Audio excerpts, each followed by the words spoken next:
3, 2. We're gonna get some.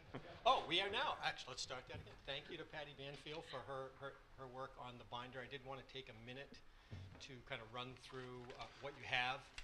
We have attempted to provide you a lot of budgetary information so that we can go between the big picture overview department by department, but you can also see the line items and kind of follow along. And if you have questions, we can certainly answer those. So if you wouldn't mind, just quickly open your binder. I'll just kind of run through what is there. The first section of the binder is a copy of the PowerPoint that we're using today. All of the slides are there. I do want to acknowledge that we did discover one error this morning, and we did make an adjustment, and the correct slide has been plugged in. But as you can imagine, the sequencing of your slides was a little bit thrown off, so please, to the best of you'll follow along up here, but just know that we are aware of that. Then what we have done is you have a tab for all of the different budget departments. Starts with, you see the general fund, then you have the elementary budget. Each section starts with the big picture overview of that entire department. In other words, the bottom line of costs in that part of the budget, and then immediately following that is the line-by-line budget, along with any narratives that have been included to explain why a particular item was included in the budget. So you'll see, it goes from elementary school to middle school to high school and all the way through. So there's a tab for all of them. The tabs, I would say 98% follow the order of the PowerPoint. There may be times when we reference back to things because it's trying to present it in as organized a way as possible. But as you go through the morning, as we present information, you should be able to just be flipping through your binder, slowly working your way through. So before we get started, are there any questions about the documentation, the binder you have in front of you and the information that is there? No, I just would like to take a second and obviously thank the board for taking time off to be here, and thank you folks for adding to your busy schedule by being here today to help us go through this. I know this is a bit more robust kind of workshop than we've done in the recent years, so I appreciate you bearing with us and putting the extra work in. And I think the board's already promised that we're not going to go line by line and look at every single penny, so hopefully it won't be as arduous as it may seem. Yeah. And again, I encourage, and in fact, the reason the whole team is here is we encourage questions, and we want to make sure you understand everything that's in the budget. But please do it. Feel free to ask questions.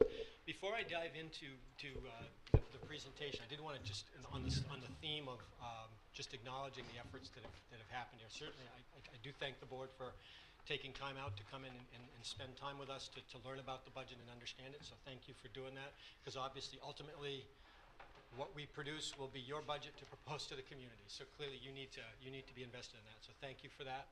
I also want to take a minute to just acknowledge the work that my leadership team has done to develop this budget.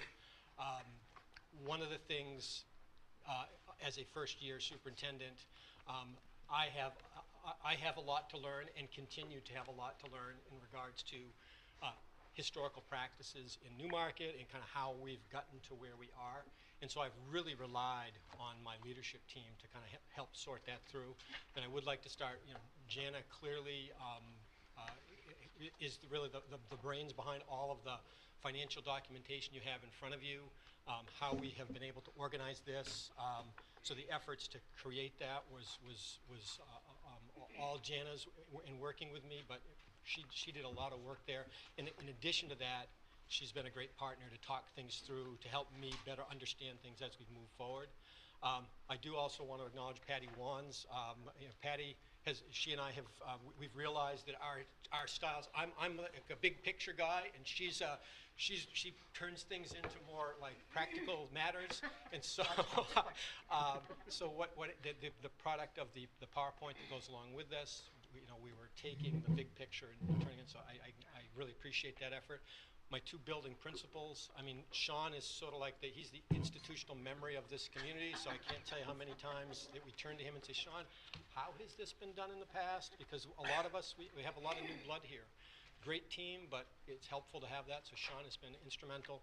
Andy, I think, in developing his budget, he's a really bright guy, asks lots of questions, and a lot of the process that we've gone through to develop this budget has been based on questioning why things are what they are and trying to make adjustments to be in line with where we want to be.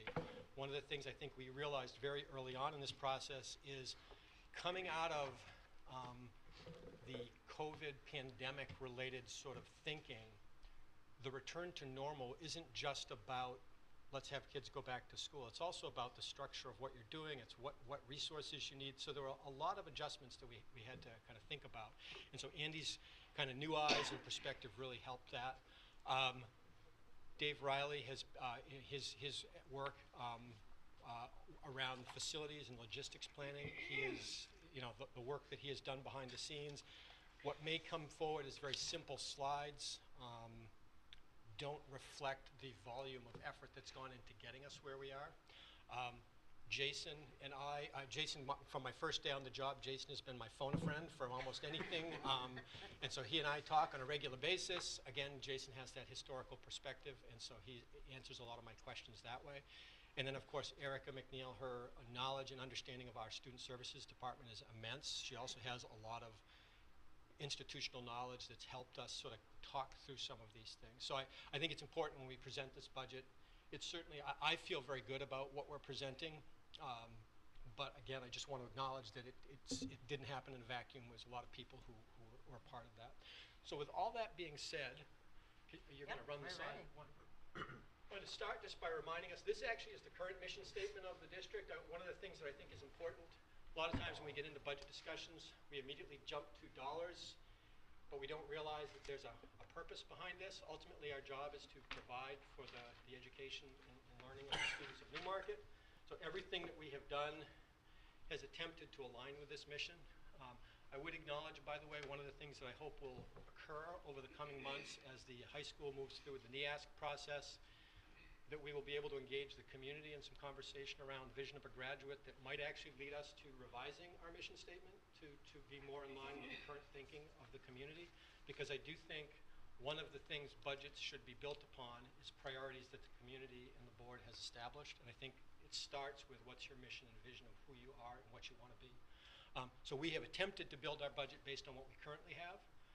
But again, we'll have lots of conversations about the future. So as I met with my team early on, there were basically 4 goals that I kind of shared with them. The first one really came from discussion with the board. We kind of set a loose parameter of really the 4% is what we called kind of a flat budget. So 4%, given the current economic times, was where we started our thinking. And then as the board acknowledged in that discussion, if there were items beyond that that required a case to be made, you are open to us coming forward with those things. I'm pleased to report we have been able to create a budget that is below that 4% threshold. Clearly, we want to support the ongoing program improvement efforts. You'll hear a lot from various people over the course of the day about what we're trying to do to strengthen instruction and improve the learning experience for the kids of Newmarket. We have one of the other things that came through loud and clear in my interview with the board, as well as conversations I've had over the course of this year, is we want to hire and keep good people. One of the reasons why I acknowledge the team is that, one of the things that will help Newmarket continue to grow and get better is if next year this same team is at the table talking with you and working forward. So we definitely have included a plan to hopefully hire and keep good people. And certainly we'll talk about it another time, but certainly some of the discussions around our paraprofessional contract negotiations also includes the idea of how do we get and keep good people in important roles. And then the last one, which is always an important goal for everyone to have, is to be responsible stewards of the community's money. Clearly, we don't want to spend money that doesn't need to be spent. We don't want to budget dollars we know we're not going to need. And so we have very carefully, as we've gone through line by line of the budget, asked questions, brought forward things that we feel we need. You'll hear conversations about developing cycles for things, like the IT department and the facilities department developing like a cycle for funding of things. What we're trying to do is to level things out as much as possible so that we don't have these unexpected spikes. If we can predict what our needs are over time, we can build that into the budget, and we want that to become more of an ongoing way of thinking. So you'll hear about that in IT, you'll hear about in facilities. We'll also be thinking that way in terms of curriculum development, wanting to not have things be seen as like an add-on if we know they're an ongoing part of running our system. So right off the bat, just kind of give you our current enrollments, just to kind of give you an idea of our current student population. This, by the way, reflects a slight down from previous years. You can see we have 970 students between pre-K and grade 12, broken down by 474 at the elementary, 225 at the middle school. And Andy's going to talk to you about why we keep using the term middle school later on.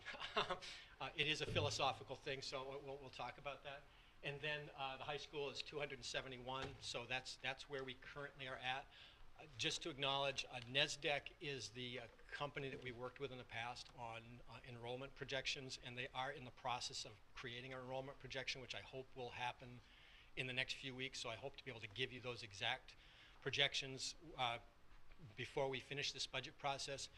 However, as I've found about a number of things, Newmarket's budget process is earlier than a lot of communities, so NESDEC wasn't even ready to start taking requests for enrollment analysis until October 1st. So that's why it's a little bit delayed, but I hope to have it by the 1st of November. So what is in this big picture budget proposal that we have here? One of the big things I wanted to talk about and acknowledge is there are a lot of, I keep using the term anomalies that have come up through the pandemic. And so one of the things that has happened is, rightfully so, we've made a lot of decisions on staffing in the last 2 or 3 years to reflect where we needed to be to support kids in a pandemic. As we return to normal, the needs are different.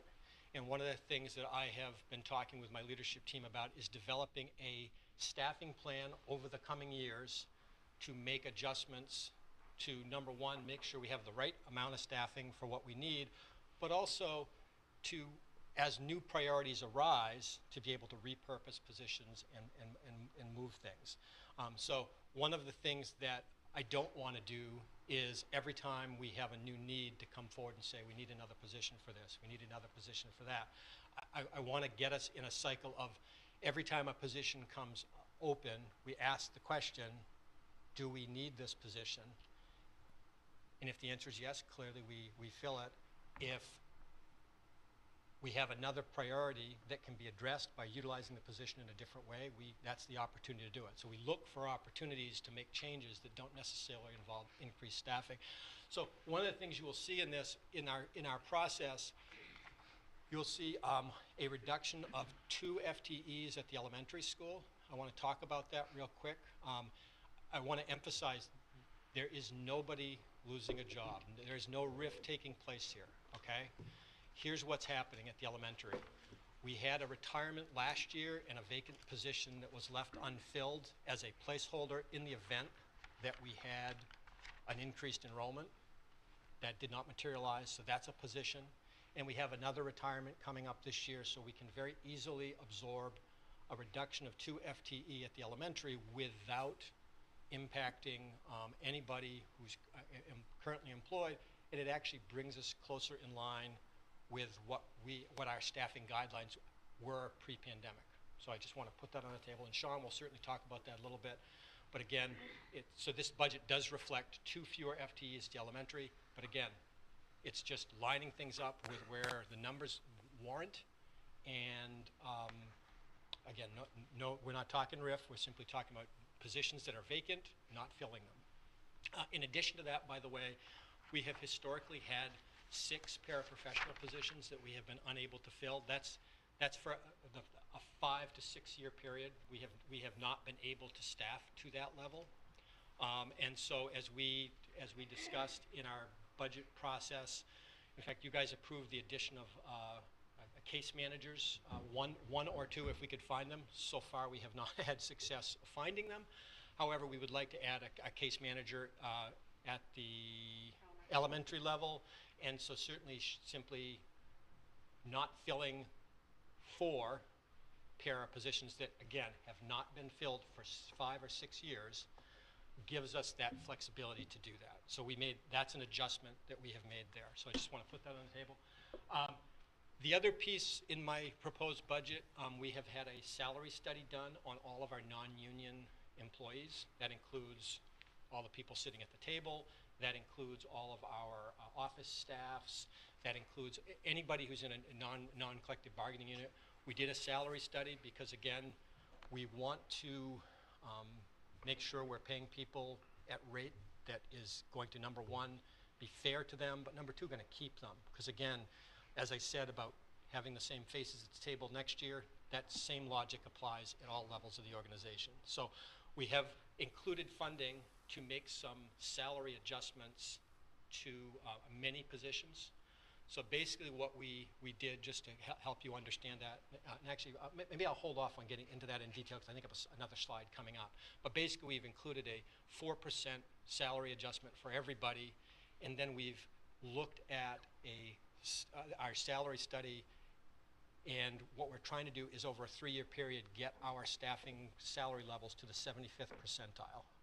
Okay, not the highest in the world, but competitive with our surrounding areas. So that's kind of the goal.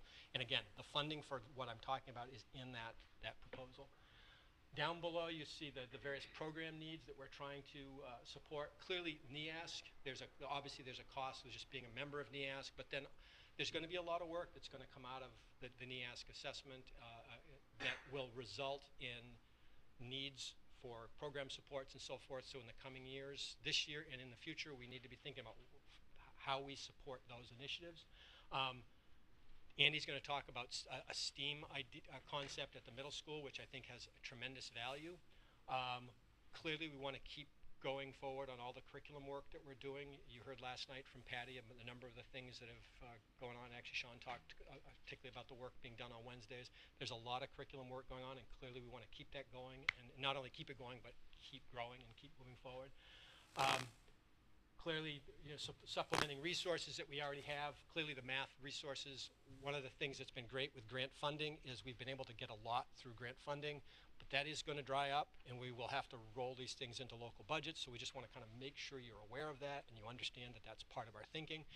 And then lastly, as Sean talked about last night, we are in the process of doing sort of a reading program review, K-5, and we know there's going to be resource support needs once we determine what it is, and we want to make sure we can afford that. So just to quickly talk about class size, this has been the historical guideline that Newmarket has generally used pre-pandemic for class size guidelines. Basically, it's 18 students up through 2nd grade, and then basically 22 students from that point forward. Just to kind of elaborate a little on class size guidelines, if you look at what the state is saying, the state recommendation is 25 for grades above grade 3 and up, and generally 20 is what is recommended for the pre-K or for K through 2.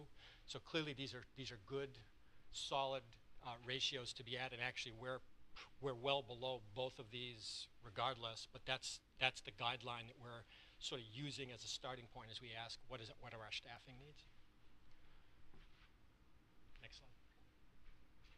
So big picture, and I know I've talked a lot about this, but I wanted to take a minute to connect it all because this concept is going to drive our thinking around school improvement, not just at the high school level, but across the district. Clearly, this, and Patty, thank you for her creative mind created this slide for us, so thank you for her aesthetic knowledge there. But you can see the center flower blossom, if you will, is really the process that is currently happening, or is about to happen actually at the high school next week. Out of this NEASC review that we're having will be a school improvement plan. NEASC asked that we have it for just the high school level, But I'm going to tell you what I want to do is I want it to be an improvement plan that's about the entire district, because I don't want to just, kids don't arrive at 12th grade magically prepared for everything. What happens to them from the time they enter pre-K all the way through drives the experience they have. And so we want to develop a plan that will think that way. Beyond that, we've talked a lot about vision of a graduate, so I won't get into that a lot with you. But then also trying to engage a community discussion around what's our vision for our school. So that's going to come out of this year. We're hoping that we will end this year with an improvement plan that aligns with what our community wants and what our staff believes is needed to make our program as good as it can be. And then obviously there are these offshoots are things that we know we want to begin to work our way through. Pathways for extended learning opportunities. The term pathway it basically refers to the multiple ways a student can navigate our program. One of the challenges of a small school is because you're so small, you can have sort of a one-size-fits-all approach that doesn't allow for individual student interests and passions and that kind of stuff. And we know we need to think about how do we engage kids in thinking about choice and all of that stuff. So we're trying to think about how the program could impact that. Clearly, we have some policy. We've already had some conversation about graduation requirements, but there are other policies and procedural things that we're looking at. Things like how we manage transcripts and all that kind of stuff. But again, it all goes to creating a vision for ourselves that hopefully will better meet Newmarket kids' needs long term. And then obviously I've already talked to you about the whole idea of staffing to support whatever structural changes we need to make. What we're hoping to be able to do in the coming years is make adjustments that do not require, at least the goal would be to not require additional staff. It might involve repurposing of some people, but we want to make some structural changes that will better meet student needs. I'll use the example of the ELOs that was mentioned here. One of the things that in a perfect world, every child coming out of Newmarket would have some kind of an exciting experience that they would have as a student that would it would be their reason to go to school. And we would create an experience that is an independent learning experience or whatever it was appropriate for that kid. But in order to do that, it's labor intensive. And it might involve rethinking what the role of a classroom teacher is. Maybe we need a science teacher that is going to spend time working with kids who have particular interest in science-related learning opportunities to help coordinate that. But again, this is the kind of stuff we need to think about. And to the extent we can, we want to make our budget as efficient as possible and move things around as best we can to not ask for more, but there may be times when we say this is what we need in order to do this. I just want to kind of put that on the table. And then of course, once we have this vision of a graduate, my intention is to take it as a document and to hand it to every educator in our school community and say, here's what we want for our kids coming out of Newmarket. How can you contribute to this? From pre-K all the way up through, and challenge us to think about how are we getting there. You might hear us talk about visions of a graduate at multiple levels. It might be vision of a third grader, vision of a sixth grader, vision of a ninth grader. But the idea is to give us some guidance about what it is we want kids to have accomplished at different points so we can build a program that makes that happen. So I know I haven't gotten to dollars yet, but this is all part of the picture as we plan the budget, okay? So far, the budget drivers for this year are, Jason will be talking about this. We have currently an assistant position that has been a summer position for the most part, but we have discovered with all of the increases in technology that have come about in the last 2 or 3 years that the staffing in the IT department needs help, and so we have included making that a full position year round. Again, as I told you about the salary study done, we have included funds to support that. A third item that is, in my mind, this actually started with conversations that I had with the board, but it's continued on as I had internal conversations. We don't have an HR department. We're a small school, and so there are challenges that we face, things like contract writing, things like when there's a complaint that needs to be investigated that might connect to employees within the district. There can be some challenges in that.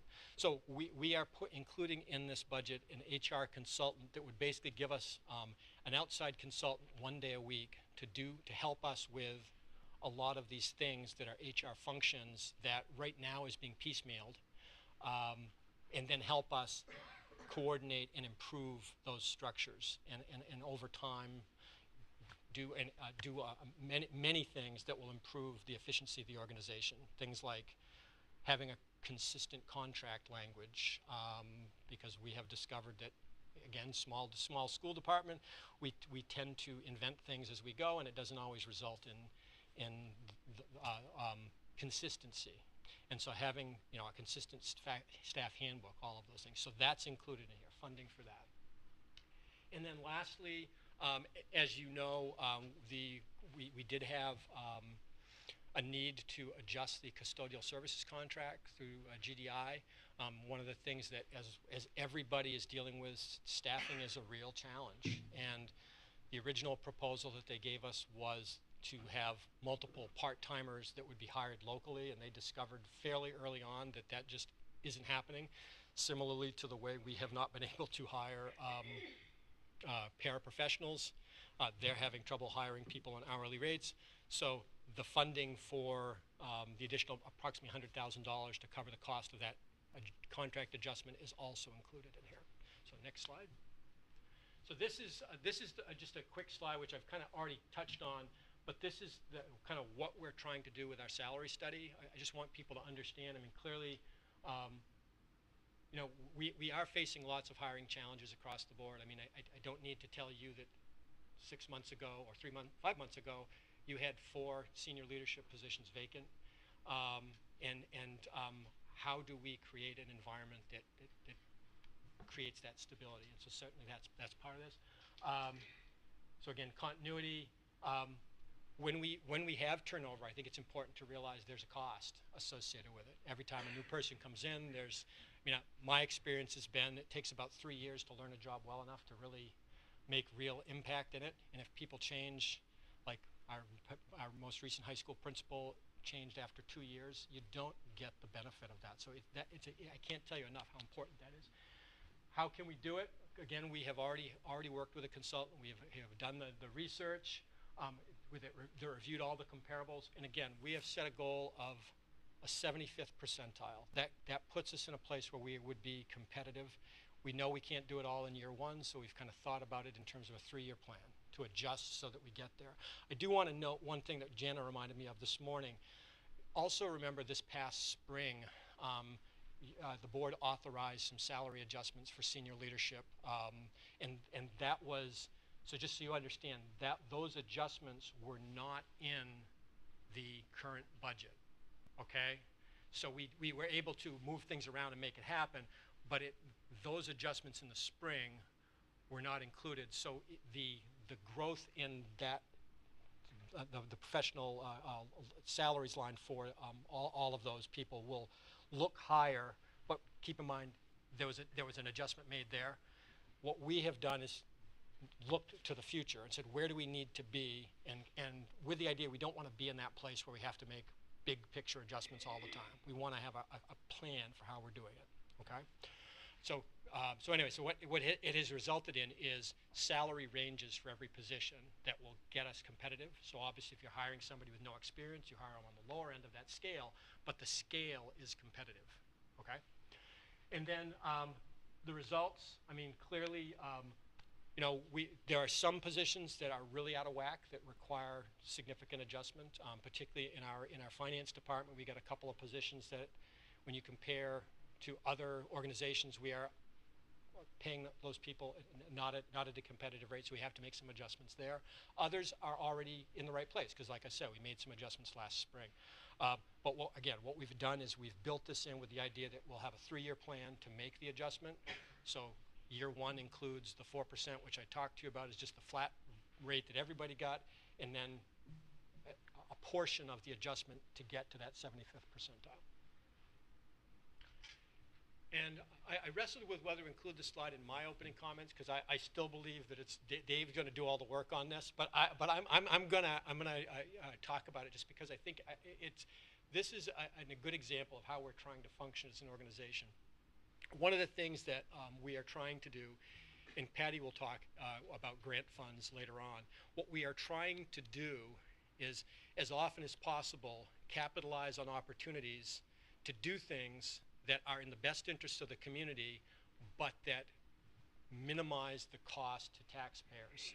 And these are two examples of projects that we have, because of your approval, we are able to move forward with. Now, these will not show up in our 23-24 budget, but these are things that are going to happen in the next 12 months. So the elementary school playground, I mean, I think, actually, I'll start. Clearly, the first two blocks are about what we've already done. We had the bond that the community has approved. I think it should be acknowledged that this community supported a $39 million bond to renovate those two schools, and we have excellent facilities now because of that. And I just thank the community for that. But then obviously on top of that is the upkeep and maintenance of it, which clearly Dave will talk about the challenges of that. But in the last column is the future projects that we are moving forward on. The elementary school playground, which Sean had a meeting last night to work on the planning. We've been able to cobble together the funding through the generosity of the PTA and the work that they've done, through the support of the community so far, $150,000 in a trust fund that the community has set aside over the last 3 years to fund it, and then through the creativity of Jana and Patty to arrange ESSER funds, but we've been able to do a $600,000 project without any additional ask of the community, and that will be happening. So to me, that's a budget win, even though it's not going to show up in our 23-24 budget. And then on the same theme, a long-standing need to finish the courtyard project at the high school, we're able to do that. And again, not through ESSER grants, but because we had money that was largely at the left over from the bond that can only be used for this purpose. It's just a matter of saying, go for it, make it happen. And so, fortunately, with your approval and with the efforts of Dave Riley and Jana and Patty over the coming year, we will, and Sean, because he's running the committee to plan it, we will be having a playground at the elementary school, and then Andy will be diving in deeply into the courtyard project. So these are things that will happen because of creative ways to figure out how to do it. So I decided to start with the end in mind because I think the end result of our work is very positive. If you look at the lower right-hand corner, the number that is circled, this is the entire 23-24 budget with everything I've talked to you about and everything that's going to be outlined over the coming hours. The only thing that is not factored in here at this point is the potential cost of the paraprofessional contract, which obviously will be a separate warrant. Bottom line, though, we're looking at a 3.9% increase. And again, as I noted earlier, the guidance you had given us was 4%. And I do want to just take a couple of seconds to acknowledge something I mentioned to you last night at the board meeting. And as I'm saying this, I realized I forgot to make copies to give to you. I will get those before the end of the morning. But one of the things that we have been able to do this year through the efforts of Jana is to work with many of our service providers to make sure that we are keeping our rates at reasonable levels. She negotiated with multiple vendors that we work with that are trusted contractors from the district and got them to agree to keep their rates at 22, 23 levels. So, that can't be understated of how valuable that is to us as a system. The more you can keep your costs stable and flat, the better you're able to build the budget. So I think that's really important to acknowledge. And we've also similarly been able to do things with our energy costs, which I'm sure Jana will talk about later on, but we're trying to find ways to keep everything as stable as possible, because if you look at what the world is doing right now, I mean, inflation is running at 8.2, 8.3%. So it's not uncommon to hear about significant cost increases. And just through the creative efforts of our staff, we've been able to keep things really reasonable. So that's the end in mind. So what I'd like to do is we kind of go through this. Obviously, I've said a lot here in the first bit. now I'm going to be transitioning to Sean, but before I do that, any questions people have about anything I've said so far? And we'll stop after each section and give you a chance to ask questions. When you talk about the specific treatments or whatever, are they going to be coming up later on? Yeah, there will be some particulars that will be mentioned at the various building levels and certainly in curriculum. So yeah, there'll be some particulars. Some of it, I think it's important, Andy, is we are literally in a visioning process. So to some extent, like for example, you're going to hear Sean talk about the literacy program. We know we need to make some adjustments. We know we do. We don't know exactly what it is. I mean, Patty talked about it last night about starting the process of looking at what's out there. So to some extent, we're trying to anticipate.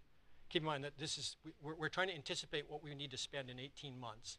And so as we think about plans, so some of it is going to be general, but we're making sure to keep funds in there to be able to allow us to pivot when we need to. It just sounds like it's better for me to kind of wait off the questions. Yep. Maybe more of the small. Absolutely, yeah. So each department will have a more specific discussion of individual items. Other? Well, in that case, Mr. Pine?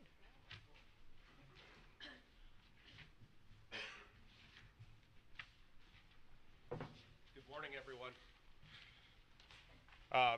Just kind of to start off here, our first slide, we're talking about, Todd originally talked about how we're looking at teacher to student ratios throughout the district. You will see up at this slide here, you'll see what my current enrollment is at the elementary school. The sections or the staffing levels that occurred there. So for instance, what you're seeing at the kindergarten, currently I have 67 students in kindergarten. For some reason why we had projected a much larger number last year, that number never materialized. We projected around 90, we got 67 students. That number has remained has remained at that level up until yesterday afternoon. So 67 students with the 5 sections or teachers working through that.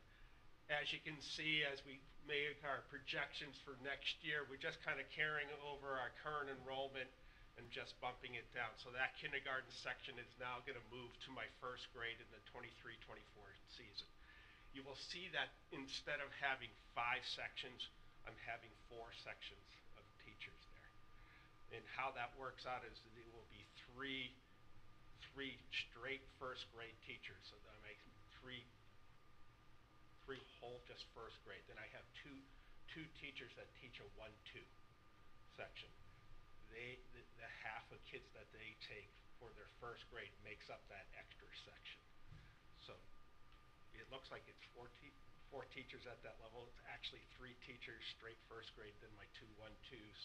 Their first graders make up that additional section. So you'll see those kind of numbers going through. Projected class size is in that blue column, 3 from your right. You can see that we're well within the margins of what we use for our guidelines in the district. You'll see that down at my 5th grade, 4th grade area. Right now, I have 78 kids in 4th grade, 76 kids in 5th grade. If those numbers hold steady, which they have been holding steady throughout the year, next year that 4th grade class pops down. You'll see that we are going to be looking to have 4 teachers teach 5th grade next year.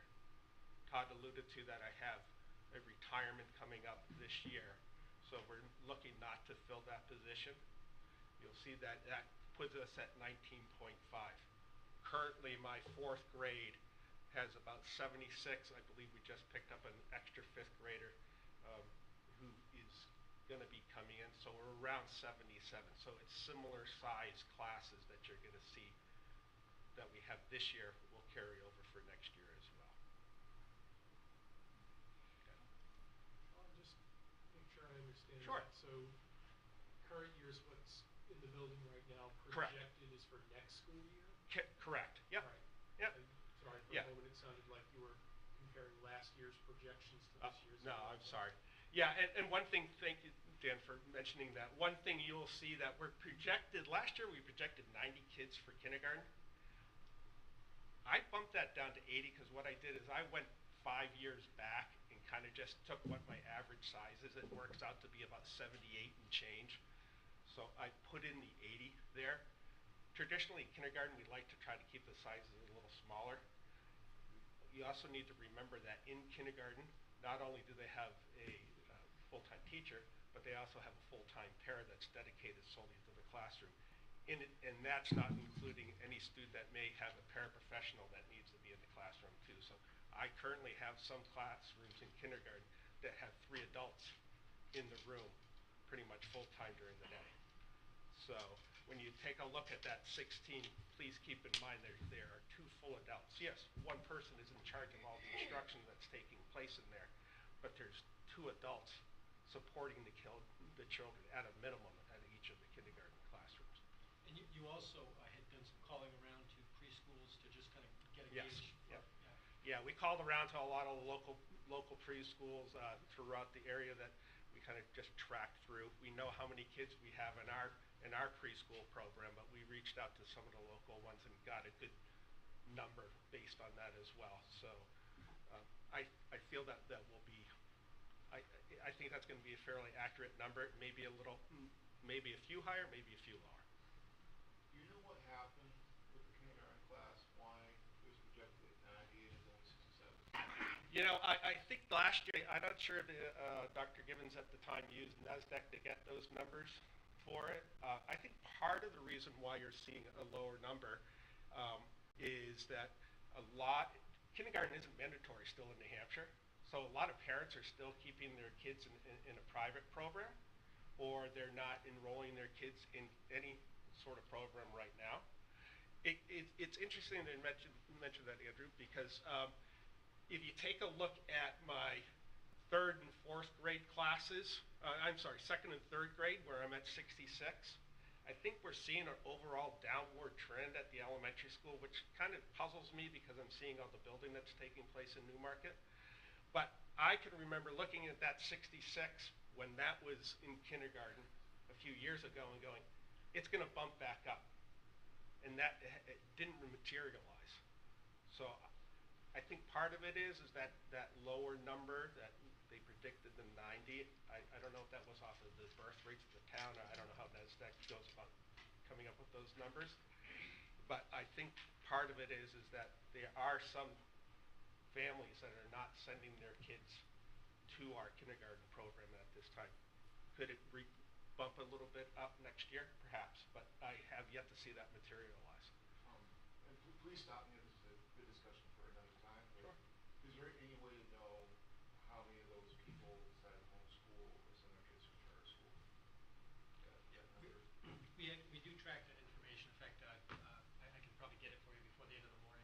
Patty Wands was just doing a report. Actually, Patty Banfield was just doing a report for the state specifically on that. So I can get you that. It's not a huge number that we have reported to us. One of the challenges with homeschooling is there's not a requirement that they tell us. They can also tell the commissioner.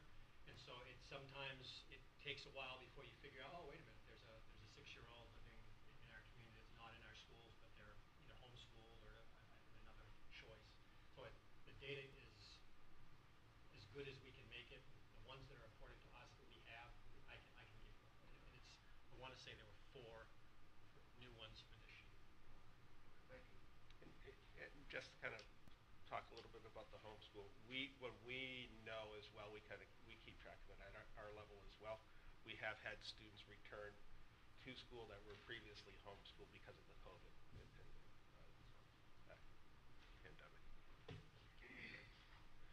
So when I was building the budget, obviously, as Todd alluded to earlier, and we mentioned at yesterday's meeting, we're kind of returning to that normal phase here.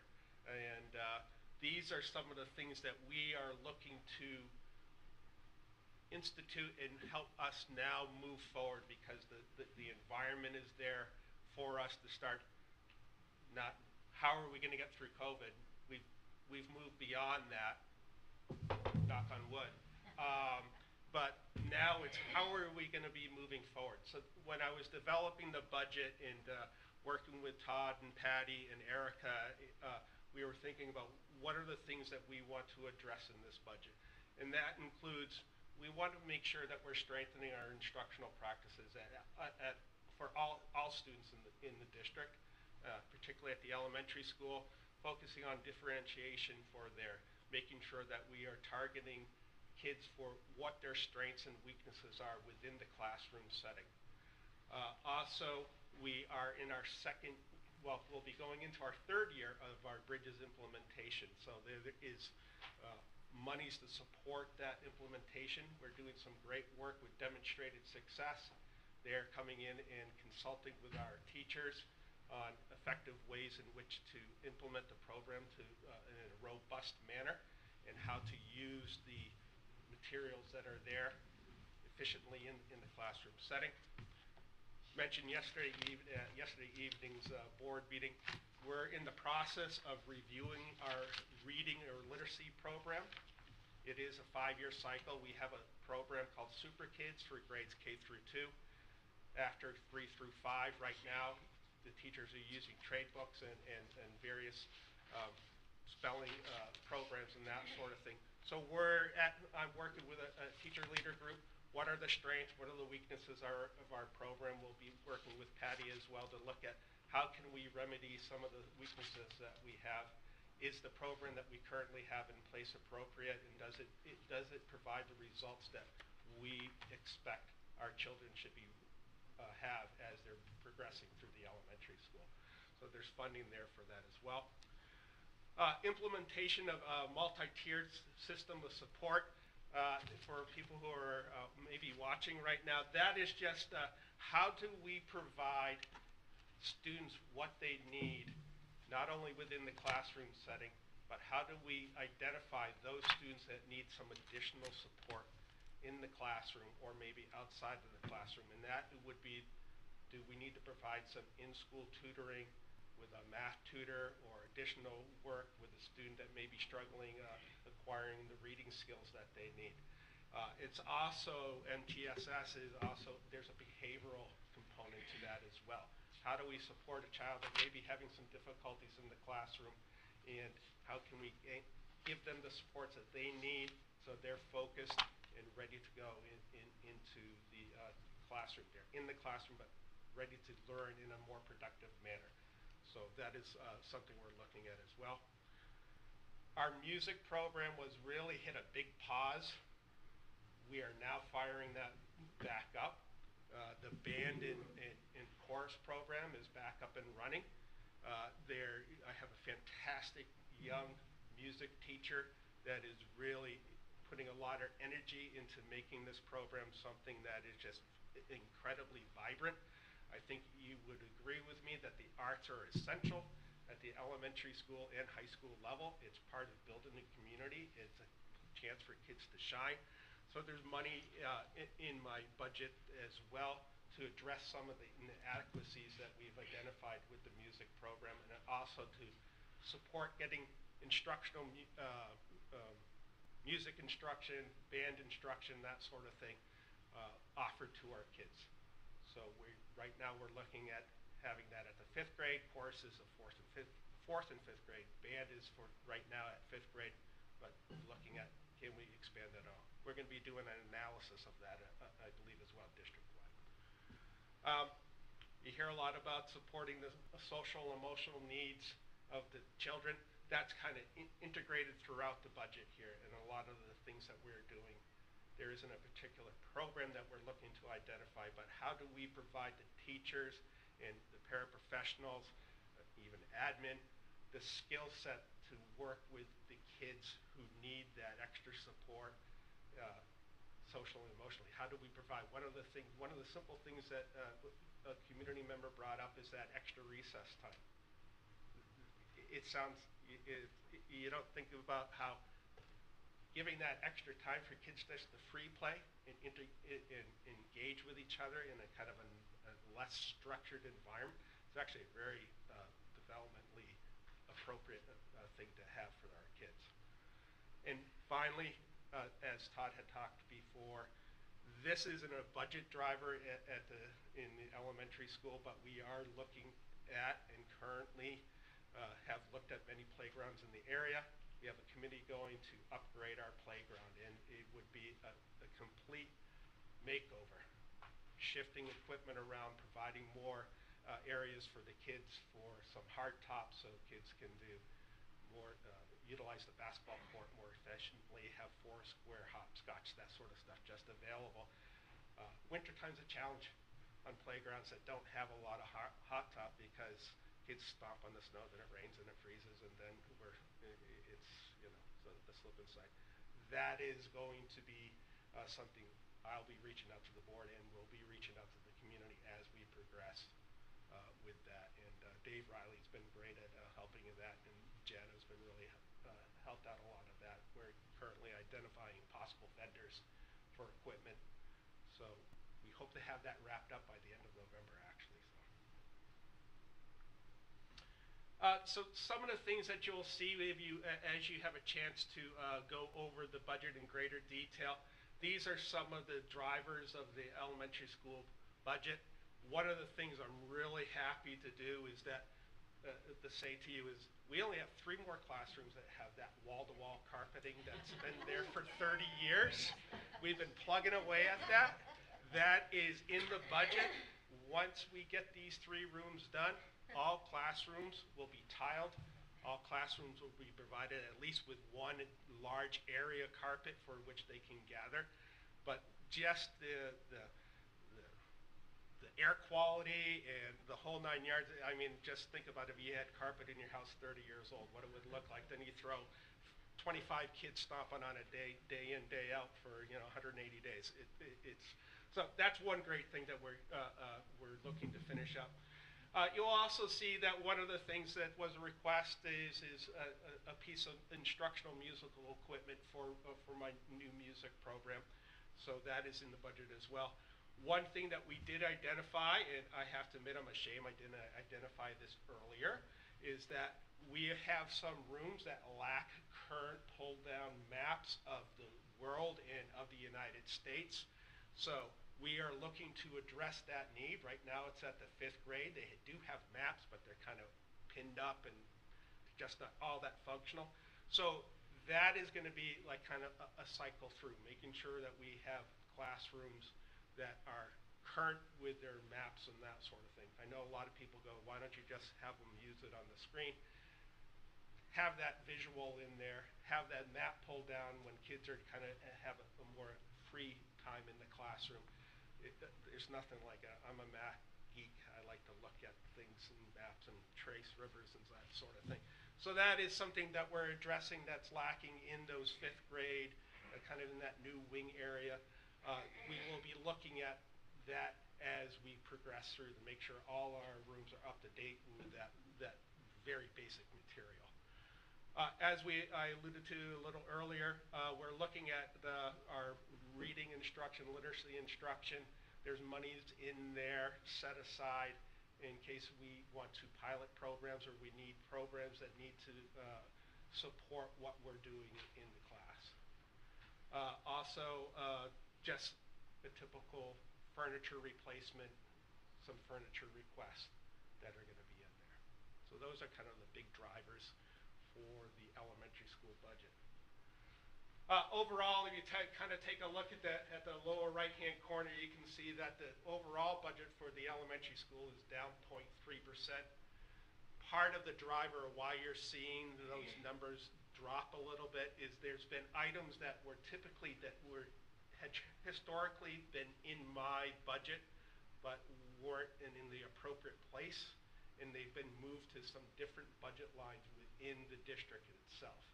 So I'm thinking like some technology things, also like our supplies for rental of photocopy equipment and that sort of thing. So that's reflected in there as well as what we had talked to a little earlier today. Any particular questions? I'm assuming the facility salaries and professional services is sort of a one-for-one swap. Would you like me? Yeah. Yeah. I'm actually glad you brought that up, because this is kind of confusing to look at. It's a combination of a couple things. If you look, the biggest variance here is by far is in the salaries and the benefits. And so in the salaries, it's a combination of the things that you've already heard about, which is we're two instructional positions down, but we're adding also a case manager, so it's actually a net of one. So you'll see a little shift there. But the shift in the facilities, it doesn't mean that we don't have those positions. We have now done a new model where all of our facility staffing is district staffing. That way we can plug and play.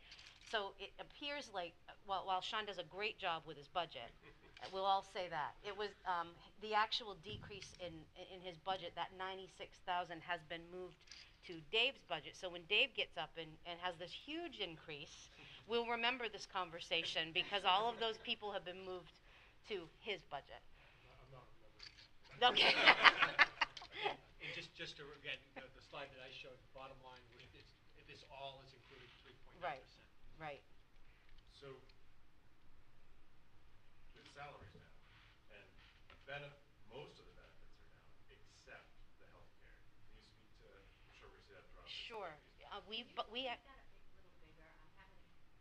it's you have the slide in your packet. I know, but I can't even It's read smaller. it. It's so small. No. In the section, if you go to the elementary budget section, you have a full page slide. I think it actually might be in front of the divider for elementary. Oh, okay, that's. Is that better, Amy? I'm at the same point. Like, the glasses just aren't strong enough anymore. I'm sorry. So the question was.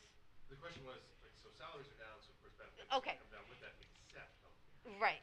So every year when we budget for healthcare, we put people in based on what they have elected to choose for plans. And so that changes year to year in open enrollment. So some of what you're seeing is we have some people that maybe were taking a buyback, or that had a single plan, and we've had some staffing transitions, and that has bumped up to a family plan, which is much more costly. So that the difference in the healthcare is actually the sum total of all of your teachers at the elementary school, their net health care increase. And keep in mind, I haven't, as Todd alluded to with NESDEC and their population samples, I haven't got definitive health care cost yet. I budgeted at a 9.5% up, and I'm thinking, after conversations with my healthcare team, that's pretty accurate. But a 10% jump is not something we've seen in our healthcare here in Newmarket, at least while I've been here. It's usually been more in the neighborhood of 4 or 5. So you're seeing a couple things baked into that number: the increase in the premium, the expected premium, shifts in people's chosen elections for health benefits, and staffing shifts within. So that's, in many ways, it's a risk mitigation plan to bump it by 10, because you just don't know. You can't really. Well, I'll know, but they're not going to let me know for 2 weeks, and we had to give you something. So. So you know that adjust based on what we know. We will definitely have a conversation about that. We will. If it's not like I said, I budgeted pretty conservatively. I tend to do that. They had said somewhere between 8 to 10. I budgeted at 9.5. So if it were to be 10, the increase will be negligible. I mean, and whether we want to rebake the whole budget for that, we probably could absorb that little tenth of a percent, So. But it would definitely be a discussion. If the rate is marginally different, significantly different than what we've budgeted, we would need to come back.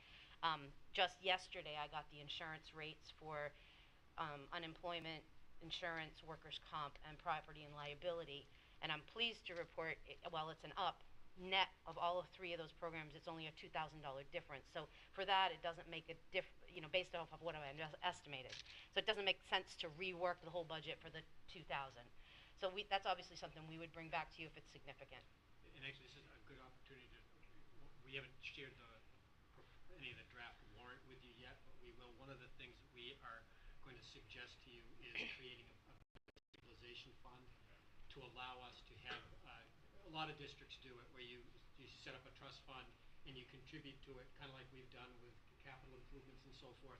But the idea is, because the health benefits can be so volatile, to be able to have a fund to tap into in the event that you budget too low and you have to absorb it. Right. So that'll be something we'll talk about. But just a tool we can use long-term to manage that risk. Right. Is a much more effective long-term risk mitigation strategy than taking it as a. Right, because with this, I never wanna under budget, right? So you always wanna try and make sure that you're carefully, and you budget as best you can, but even within the year, if you have staffing transition, you might lose somebody that didn't have insurance at all, who was on their parents' insurance because they were under 26, and all of a sudden you got a family plan. So that's a big chunk of change. Even just one switch like that can be a budget buster. So that's a good point, Phil. It's more of a Sean Yep. question. So 2019, 2020 professional services is basically flat, essentially. 21, 22, like a 200% increase. So obviously we structurally did something different there. Yeah. Now we're going on another, like, basically a third of that. Yep. So that difference, we got in the prior year, we had budgeted for custodial services our own.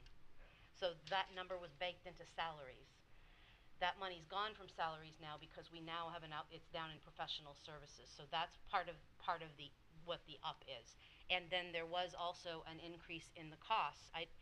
The other factor I want to mention, just to give some perspective, as you saw in that earlier slide that Todd put up, we increased our square footage in these schools by over 75,000 square feet. No budget process ever increased the staffing in facilities ever to accommodate that up. So there has to be the step function at some point. And we were blunted a little bit during COVID because we had such abnormal operational things. We didn't have all the kids back in school. And really, even trying to budget through that process was very challenging because how much is the increase in electricity? How much is the increase in propane? How much is the increase in water and sewer when you don't have all of your students back in the building is tough to project. Because we opened the building, if you remember, and then sent everybody home for COVID.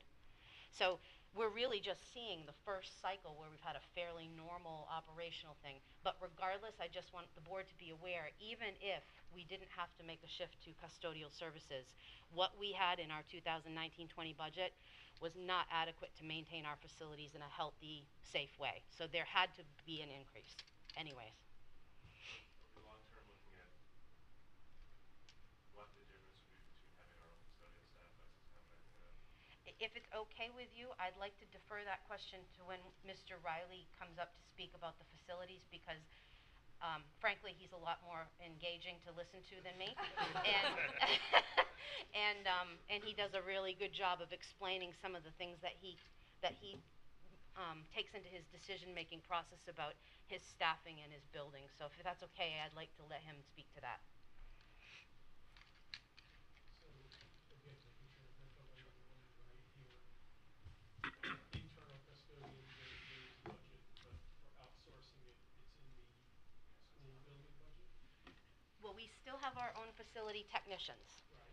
They have been moved to Dave's budget into the yes. And that's what that negative up there shows, the facility tax. The big shift that happened in the year that Phil is talking about is the shift where we used to have custodians in our staffing. We don't have them anymore because they're budgeted as a professional service.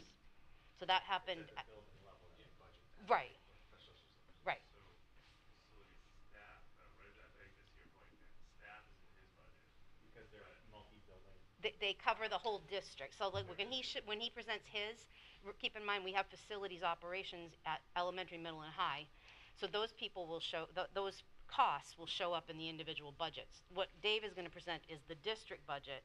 So you're going to see a huge up in staffing in his district because formerly we had accounted for those people at elementary, middle, or high. That just doesn't work with our model anymore. We need more plug and play. We need more flexibility to be able to service the whole district with anybody. We're cross-training, we're doing all sorts of things. So it's a shift from the building level to the district level, but they still service those places. Does that make sense? So tuition's up, is that out of district placements or is that something else? That would be an Not error. it's not at the elementary level for out-of-district tuition. It's hard sometimes to look at this one slide because really like Dave's pieces of the budget are in there, my pieces of the budget are in there, but it's also the building level. So the elementary out-of-district tuition is not really up. What is the tuition? What's the rate? Yeah, I Cause think- my up is at a different level. Yeah. Well, you would be in here though, if your sped went up, let me just look at 1,200. Gotta do the ruler thing, that's all. Yeah. Yeah. Oh, no, I'm just wondering, I don't know what tuition is. Yeah. No, it doesn't match. Take a look. Over 1,200. Yeah, I can pull out from my spreadsheet. Yeah, cause I'm like, I don't see it here. But literally, what is tuition? You say tuition on that line. What does that mean, I think is the first question. Yeah, I'm gonna pull it up precisely to give you a better answer to that. It must be. Out-of-district. I would just. Yeah, I'm gonna sort this a different way so I can clearly see it.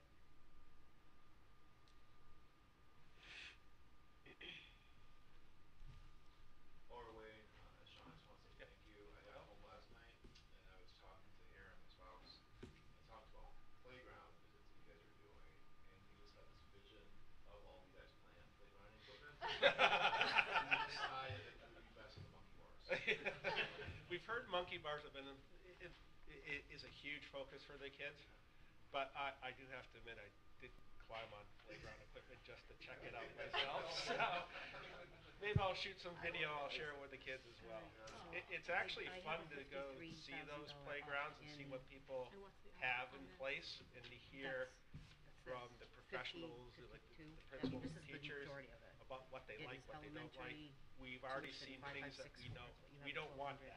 that. But we've seen things like, oh, isn't that a neat setup, like just some setting up That's what was benches. in the budget. So it's an area where kids can just sit and have conversation and maybe utilize that when playground isn't being used for recess, so teachers can go out with their group of kids. And, one of the big things that kids asked for was just more grass space But I mean, you can for just say it's general football ed, and it's just soccer tuition, and it doesn't have to whatever be they like to do. So that's part of the plan. We give them more Just- space It's and just tuition. start to move Special out those tuition, wood so chips what during it the is. playground.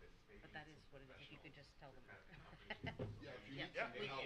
Kids can. Yeah, I think Friday night, 7 would be great for us. Right around 7? You do have an answer for that, Yeah. it is special Yeah. education. So tuition. just to circle back to the question, I apologize for not being immediately ready with the question. One of the things that is challenging, just so you know, when we're trying to oscillate between putting things into building level budgets and share that with you, but then give you the big picture, and so, I apologize, it's a little confusing, but that represents out-of-district placements, and you'll see it in multiple places, but it ultimately, it's the cost that we have for out-of-district placements.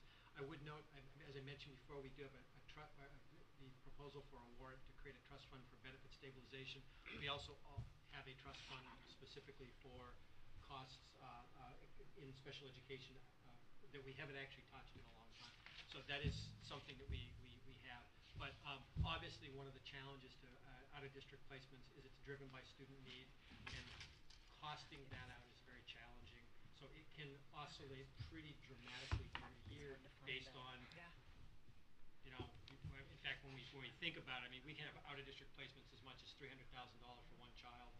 So it's just understand that it's a challenging thing to budget for. So it's not uncommon to see. I don't know if you want to add to that, Eric. I understand the need, that isn't, I'm just trying to more understand, is that $53,000 increase, is that specific to one or more children in the elementary school? Yes. Therefore, this will be a recurring thing for many years to come? Well, Or what- are we taking it district-wide and sort of peanut buttering it across the? Okay, I'm going to answer that without answering it. So here's what I want to say, is one of the challenges to presenting our special education budget is we're trying not to share information that might be revealing about individual students. So you're not thinking wrong, but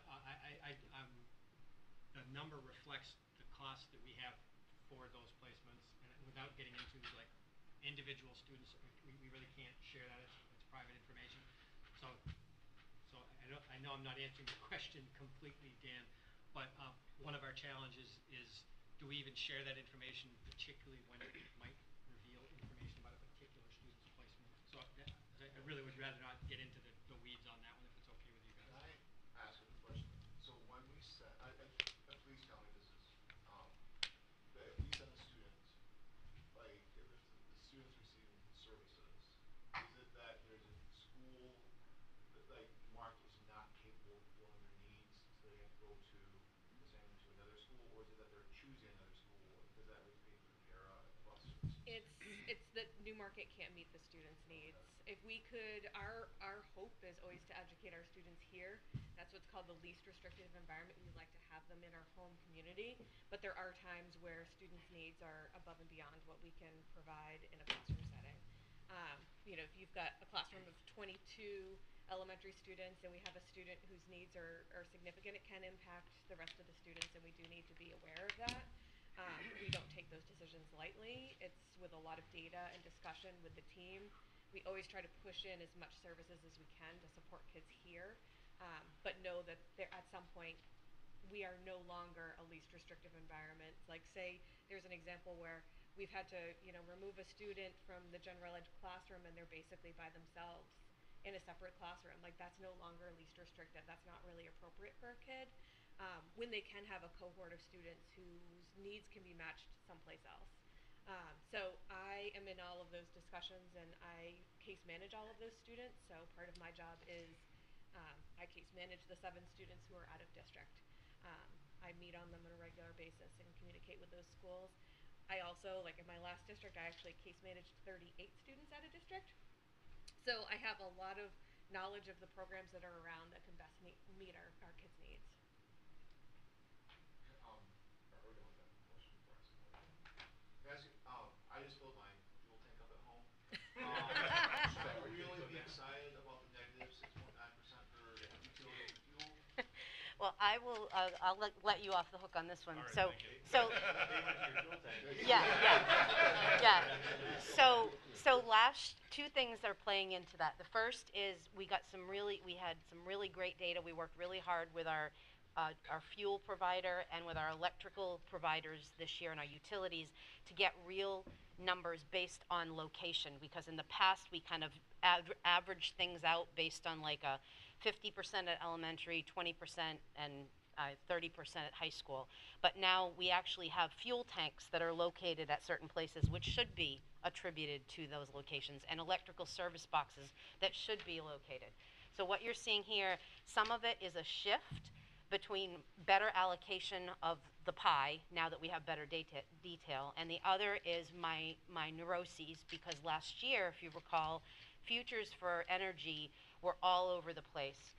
And there was very little guidelines, even from our energy providers, about what to do. So you probably remember sitting and hearing last year from me that I was increasing the fuel budget by 35% because I didn't want to be left with a hole.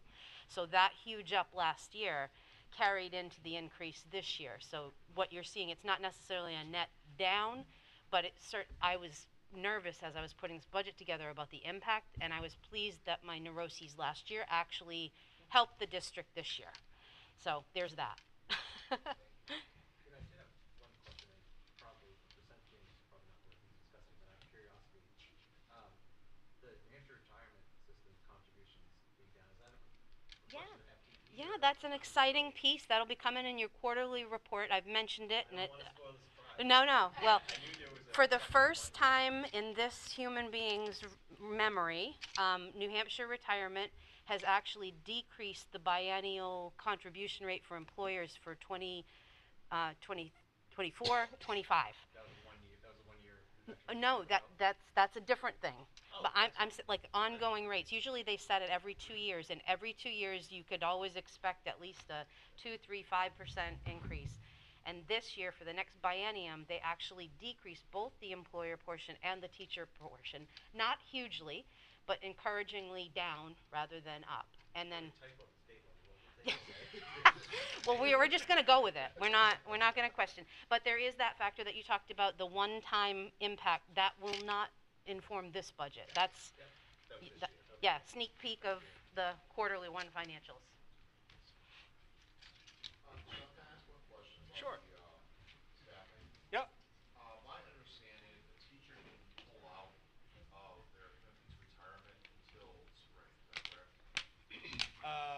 teacher, I don't, yes, you are correct. I don't know the date in spring where they can decide to rescind their retirement. Is there a fear that you would, that, so losing the positions would be based on retirement that we're not? Correct.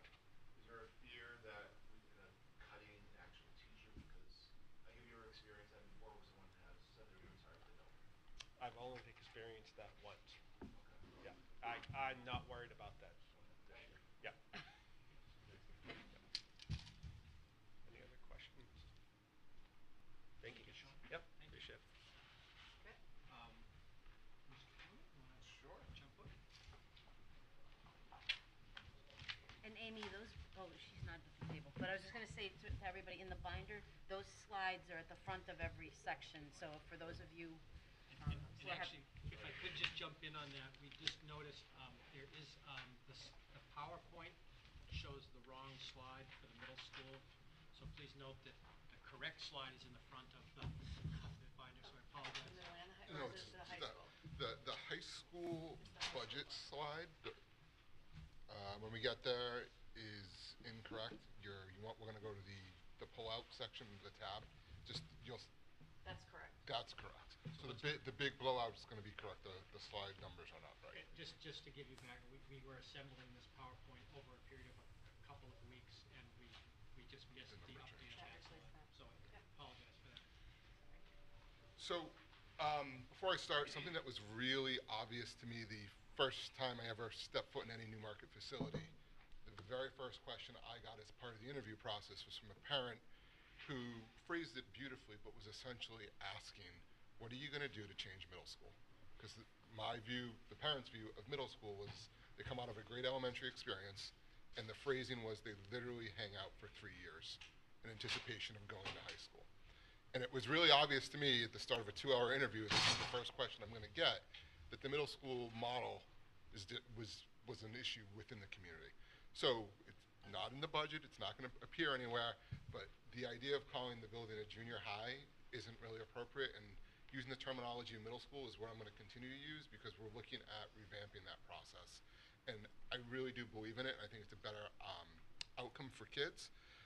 But you're gonna see it in all my communication going forward, all the slides, unless there's major pushback. I'd like to, as we go through the budget process, you'll see us kind of re-envisioning the experience for our 6th, 7th, and 8th graders, and I think it more accurately represents middle school. So At some point, we may come to you to ask for an official name change of that part of the facility, just because it is, and Andy's gonna talk to you.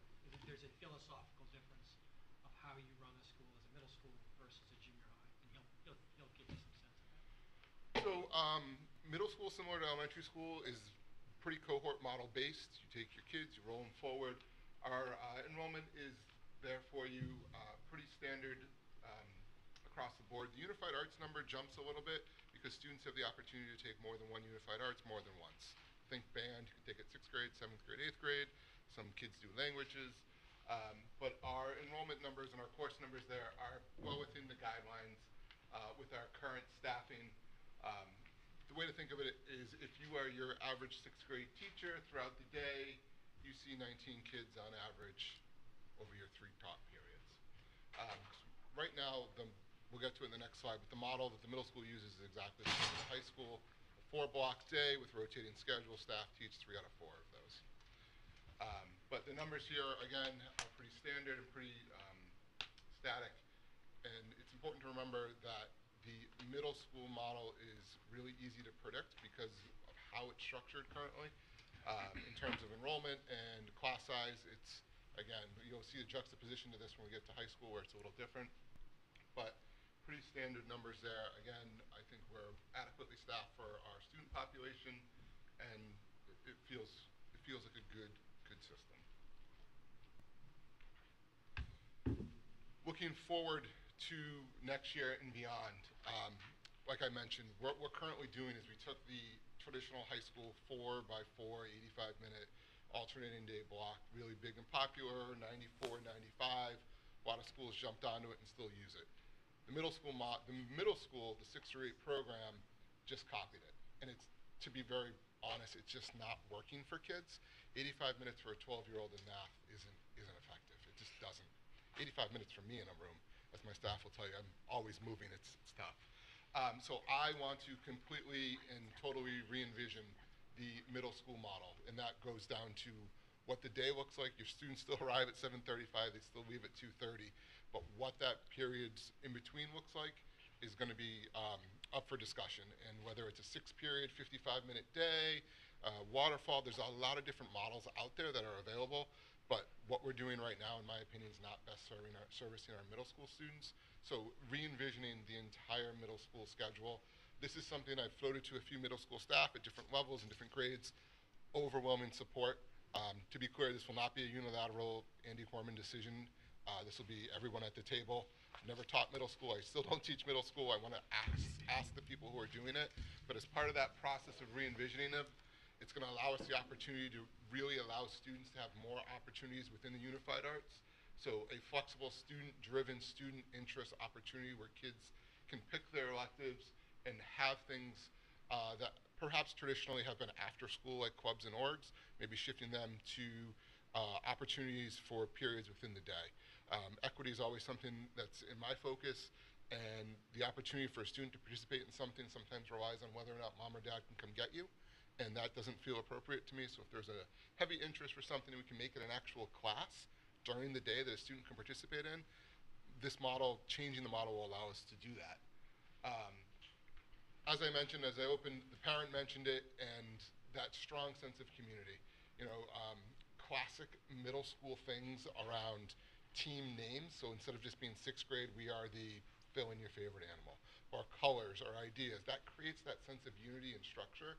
There's always a transition anywhere I've ever been from elementary school to that middle school, and there's a natural fear from the kid, the parent, everything. If we can create a more welcoming environment where you're not coming to the big bad high school, but you're becoming a member of the Jaguars team or whatever, I think it helps with that and helps create a stronger bond between the student, their learning, their teachers, and we know when that happens, overall education improves. And along with that is obviously renewing the help of the social emotional piece. Sean mentioned kids were in COVID for a while. This is an overwhelming need of support for kids, and by having a stronger sense of connection and building that within their day, so it doesn't have to come outside of their day or reaching out for resources, but be part of the middle school experience, I think we get a better, well-rounded student. And then the last piece, similar, this is a district-wide, the MTSS model of finding ways to help support kids. When there's a smaller setting and kids are connected, it's much easier. We're doing it now sporadically, and I think there's a lot of glimmer of hope there for finding practices that are in place. My 7th grade team meets every other day for 85 minutes, and they talk about their 7th graders. What are we doing? What are you seeing in your class? That type of community building, I think we can encourage in doing some structural changes, not necessarily financially tied, but structural changes within how we operate as a middle school will allow that type of stuff to continue across 6 through 8. Maybe. So big budget drivers. The STEAM. So STEAM is right now it's a period in the day for kids. I envision it more as a standalone elective, similar to re-envisioning the entire high school, the entire middle school schedule, making it in my head, I'm just kind of fixated on a 55, 53-minute class, where kids, instead of having it as this kind of add-on, what are we doing, it becomes a period in the day where I go to STEAM class with a STEAM teacher and we work on different STEAM projects. We have staff in building who are incredibly passionate about this and do a lot of work on this already, and this is something that they really want to jump on. As we bring everybody back and as these things happen, consumables are a big driver. Our unified arts programs, it takes money to buy the art and buy the STEAM supplies. We've come up with a lot of creative funding. Patty's going to talk about it a little later on, but that's a driver. And because now kids are back and we want kids to socialize within school, we need kind of bigger settings. Becky Cole is a phenomenal library media specialist, and she offers that space up regularly. Just to be honest, we don't have a lot of furniture in there to meet a 22-person class in there effectively, so a little bit of furniture add. And then the other piece here is building-wide equipment. So a kiln is, for those who don't know, is a piece of associated with the arts. It's the, Annette's not going to be happy, an oven that dries the clay. So it is a big device that when you build your handmade pottery, you need it to fire the kiln, you put it in. The kiln is at its end of its lifespan, and right now we have a heavy interest both from middle and high school students in pottery, so we're seeing consumables increase there. The physical clay itself is an expense, but the kiln is on its last leg. She did a lot of work last year to get it functional this year, but we're seeing it's being used so much that at this point we need to replace the heating coil within the kiln. When we do that, we're expecting another 10 to 12 years of life expectancy. This is more cost-effective and long-range solution versus replacing the whole kiln, which is a significantly higher cost. Coupling on what Sean said, the reinvigoration of the music program, adding some instruments, instrument repair. Kids are using a lot more instruments now, and as well as additions to our PE program. Now that we have the opportunity to go outside and to really engage kids. Fun fact, the fastest growing sport in the United States is? Volleyball. Pickleball. So our PE folks are looking to really capitalize on that. I thought it was more geared towards a retiree crowd, but I was wrong. I was corrected. Yes, there we go. So our PE folks want to capitalize on that and really have kids have the opportunity to get some pickleball in. And to be fair, it's not just straight pickleball. It's a multi-purpose piece of equipment they're asking for. It can go up to volleyball, down to pickleball, badminton. Thank you. I was going to say hit the thing with the birdie. So it's a one piece of equipment that can be used for lots of different pieces. But that's where the big drivers for equipment are going to come from. And that one's right. So this side is like the high school one's wrong. So at the end of the day, all of that gets you a minus 0.4%. As I mentioned, the structural change of what the day looks like for the middle schoolers is not going to have an additional cost associated with it. It's a reimagining what people do during the day. Going back to, does that 12-year-old really need 85 minutes of math, or can we do 50 minutes and have them then go to a language class, then come back and do English, and then do a history, and then go to a STEAM, and then go to an advisory? Like re-envisioning that is what the plan is. It's not a huge cost driver because overall we are down 0.4% at the middle school.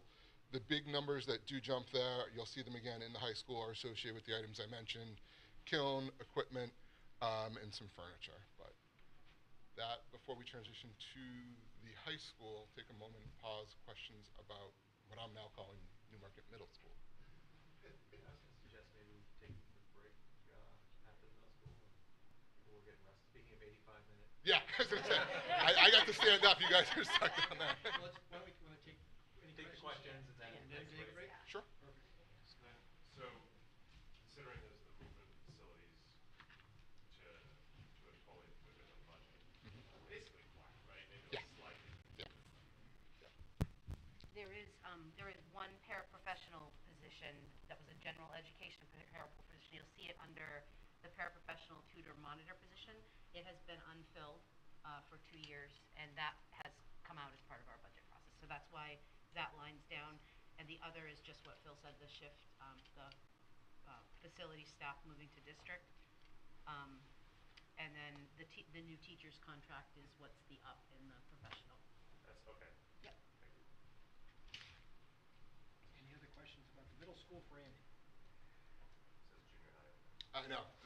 I didn't want to edit anything until I rolled it out to you guys first, and just like, I don't know, you never know. People have strong feelings and ties to things, but again, this is one of those things that I wake up in the middle of the night. I'm a schedule geek, and thinking of different ways to utilize time and give kids new opportunities is something that really excites me. So. And if you guys don't know this, both Patty and I are lifetime middle School school people. educators, so this is our passion as well. And doing anything we can to re-envision what the experience is for our 11 to 14-year-olds is just really important. One of the things that I have gotten feedback on, it's interesting. Most of the concerns that have been expressed to me about the learning environment in our schools have come out of middle school aged parents. And part of it is middle school is a rough time in the best of circumstances just because the changes the kids are going through. But it's also structurally how we are able to manage things and how we are able to be more responsive to their needs. And I think that's really what needs to change. So I'm excited with Andy's vision for where that can go. When will you guys, I'm sorry, when will you guys be ready to kind of like present like a timeline of like this is when we're gonna start like really making the philosophical change in middle school? So this is, wanted to start this, I wanted to have the budget conversation first, and, you know, the fear is always, you have a board member that is vehemently opposed, and they believe in the junior high model. So I didn't want to start the train before I had kind of the general nods that I've gotten so far. So the goal here is to then, kind of post-budget here in the next week or two, start to go meet with my middle school teams. Because like I said, I mentioned to a few folks sporadically, and it's just, oh my God, yes, please, please. So to start the conversation with them, the goal here is to open 23, 20. I know what year we're in, 23, 24, with a new middle school schedule, which will obviously come before you guys, and we'll walk through it with them. But wanted to have this conversation first. And like I said, it's not a unilateral me in the office decision. It's very important that we involve our 6, 7, 8 core teachers as well as some of the UA folks that are associated. And actually, I just wanted to quickly mention too, over the summer, Andy and Jean invited our middle school staff to come in just to start brainstorming, and all of them came in and spent a day because they all saw the need too. So it's not like Andy came in and magically saw things that nobody else saw.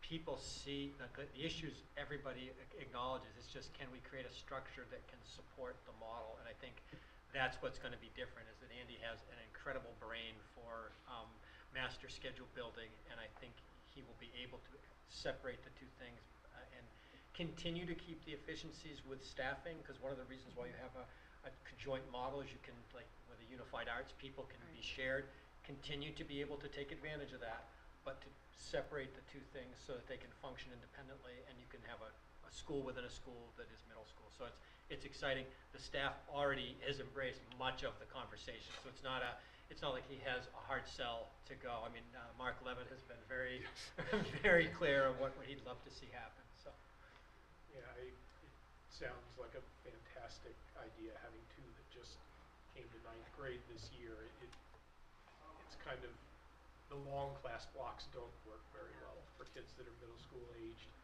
I mean, inferring from what you've got up on the slide here that you think just in terms of staffing, we can do this on a neutral basis without creating any additional staffing demands. I think the argument can be too that we lose students in middle school to other private schools or what have you, and Yeah, you lose them just psychologically, even if they don't leave the building, I think, at times.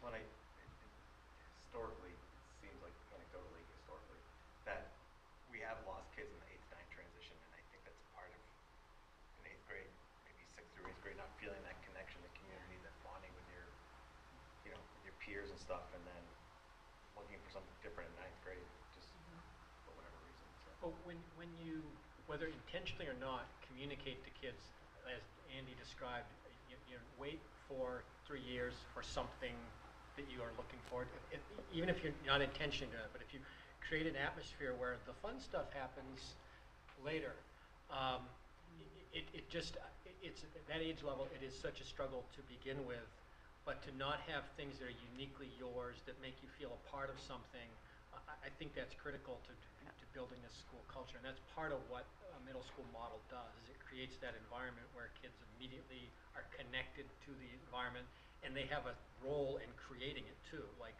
naming their team and all of those kind of things that is just really positive. And then it creates more connections with their teachers, because the curriculum begins to shift from, I'm in math class, science class, it becomes more integrated, and kids are it's more choice driven.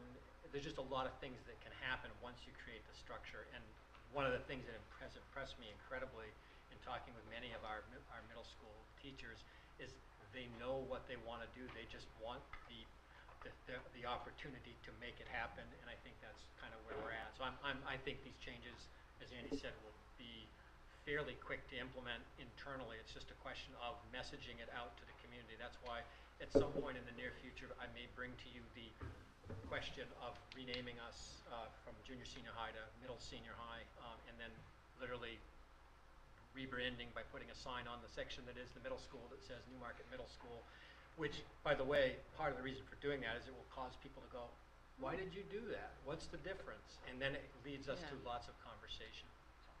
Why don't we take a break right now, because I think people need to stretch their legs. So we'll take a break and then Andy will do high school. No question. Yeah.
So looking forward, Todd mentioned this quite a few times here.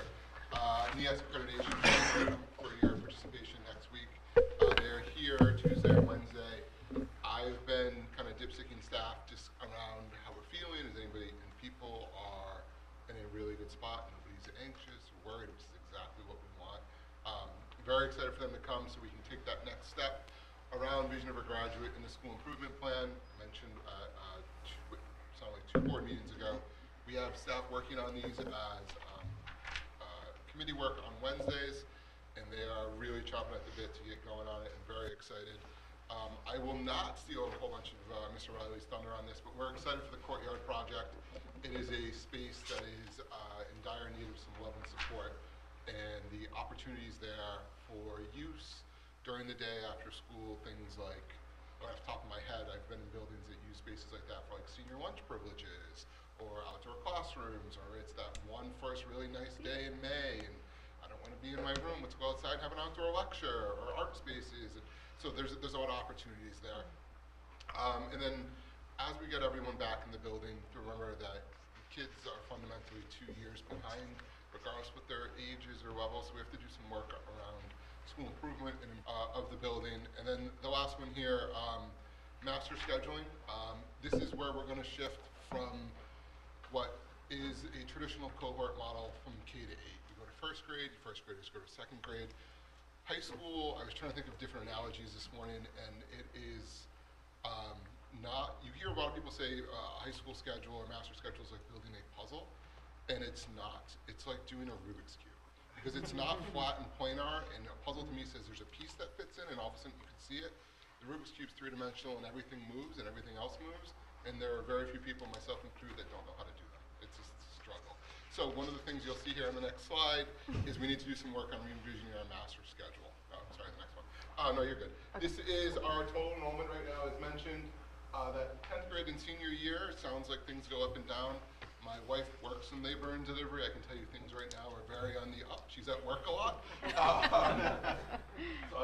We see those numbers up and down as we go. Sean should be very excited about that.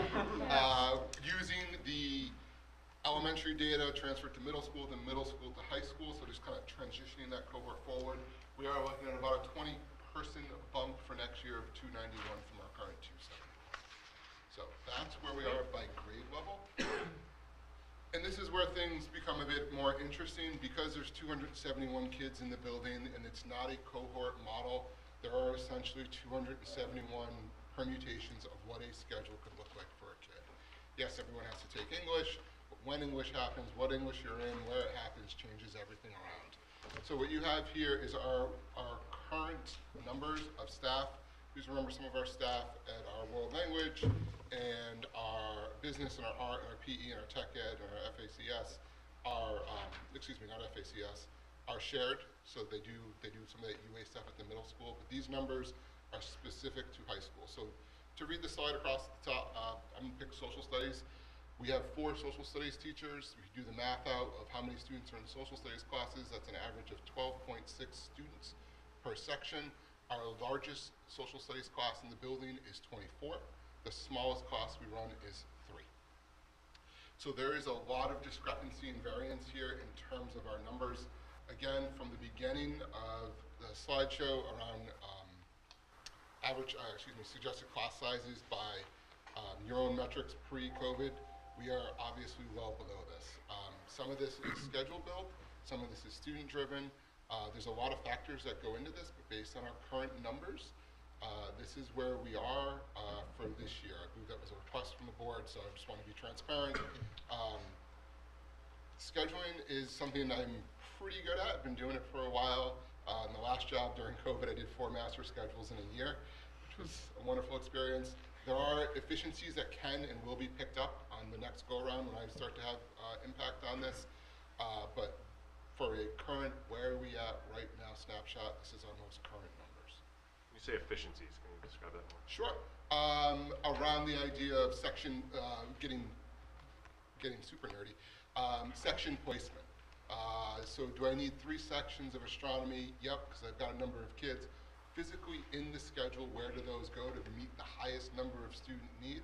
And then looking at things like Phil wants astronomy, but he can't get it because it conflicts with his math class. Well, what's his second choice? Where do I put his second choice in the schedule rotation to make sure at least he gets a choice? It's a lot of permutation and computation within Infinite Campus that you can do, and it will that's in my language, increasing some of the efficiencies of where meeting student needs, because we want to build the master schedule that's driven by what students want and what we can offer, but also recognizing the fact that we are at a point where we don't want to run a math class of 3, and how can we find better ways to more efficiently use that resource? So that follow-on question. Yeah. That I know we want to meet every student's desire for like personalization of learning. Yeah. Certainly we want it as personalized as possible. But sections of like how effective is a section of 2 people in a science class? Exactly. Or And I 24 for that. Yeah, matter. or like Or on the the other other side. one. Yeah, right. Like I Or- think it or depends on the 24. course. I will tell you different teachers prefer different number. For example, I've never met a PE teacher that doesn't want a class below 15. I can't do anything in a small class. Yeah. Health teachers, people who teach psych, soc, those courses that are generally conversation-based or driven by student input, they're always pounding on the schedule door of, I want more kids, I want more kids. I would agree with you, how effective is a music class of 2? I don't know, but this is where we're at right now, just to be as transparent as possible. If I could just piggyback off that, one of the things that I think, and Andy and I had a lot of conversation about this, I think the model that has been used, we're trying to use a model that is effective in a larger high school environment. When you have a model that basically, So block model, is that what we're talking about? well, that's a separate Okay. piece. I'm talking about the course selection model, where Okay. we run a wide range of electives. I think the next slide, 100 and... Yeah, if you want to bump the Sure, slide here. So let's- looking at this, what does that actually mean? It's 102 unique courses that are offered during the school year. This does not address any type of special education services. And then our breakdown of our current 6 advanced placement courses. The one that's not on that AP list that will appear next year is APUSH, AP US History.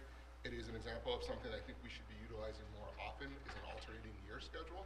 You never want to have a kid that starts in 7th grade or 8th grade advanced math at the goal of trying to make it to AP Calc and then go, sorry, junior year, we're not offering it. But with appropriate planning, you can do things like lit, stat, and bio are on even years, and calc, environmental, and APUSH are on odd years. Because I would make the argument that the child that is in AP statistics is also probably interested in AP Calc AB, right? So if you run those simultaneously, even in different sections of the day, first period, fourth period, you're asking a student to tie up 2 of their 4 periods, or in our schedule, a quarter of their year, with 2 math classes. So those enrollment numbers in those courses, specifically stat has 4 and calc has 3, 7 students across 2 sections. So to go back to what Todd was saying, so 102 unique course offerings, 15 of those are standard math, history, science, social studies sort of thing, I'm guessing-ish. Yeah, I mean, basically what we have is we have tried to address the issue of student interest by creating courses that address those interests, which, understand, if you have the numbers to support that, you can create lots of individual need courses. What this has done, though, is it's led us to, we're trying to capitalize on an individual student's interest, and it might be, what's a course that's got 3 or 4 kids in it? Apparently Jim. That's a wrong. Think about John's pocket. So, for example, Science. yeah, okay. So we have a small, where is it? So we have a very small physics program right now. It's a general senior science course elective. I would argue from my limited knowledge of the college process, a lot of schools are not necessarily requiring physics unless you want to be a science. So you see really small physics numbers. We're trying to meet that need by running a section of 3 kids for a physics class. I would pose to you, is there an alternative way to meet those kids' physics need in an alternative model than having a straight section there? ELO, independent study, alternating year. Can I utilize a math teacher who used to be a former engineer and teaching their second career and do something to have somebody meet what I would call a traditional physics class in a non-traditional way, i.e. I don't need to have a staff member teach a block of physics for 3 kids. Is it But- possible to combine physics with some other course and still get the physics credit for it? Like, so I'm Yeah. struggling to think of what a good combination of physics would be. per Sorry, se, sorry, right? picked the Physics wrong and course. gym or something. Yeah. I don't know what the right combination would be, but Do we have levels of physics? Yeah, so we offer what's CP physics and an honors physics, and finding ways to differentiate within the course, or to your point, like, are there ways to mix and match? And then the next bullet on here is the SST enrollment. And is there ways that kids perhaps, and this was a conversation I had with the other sending school principals, and we were there in early September, mid-September, around finding different credit opportunities for a kid in an SST program. So I can tell you from past work experience, if a child is in a welding course, for example, they're doing a lot of high-level math and engineering that a good welding teacher has fooled the welder into that, no, this is just what you need.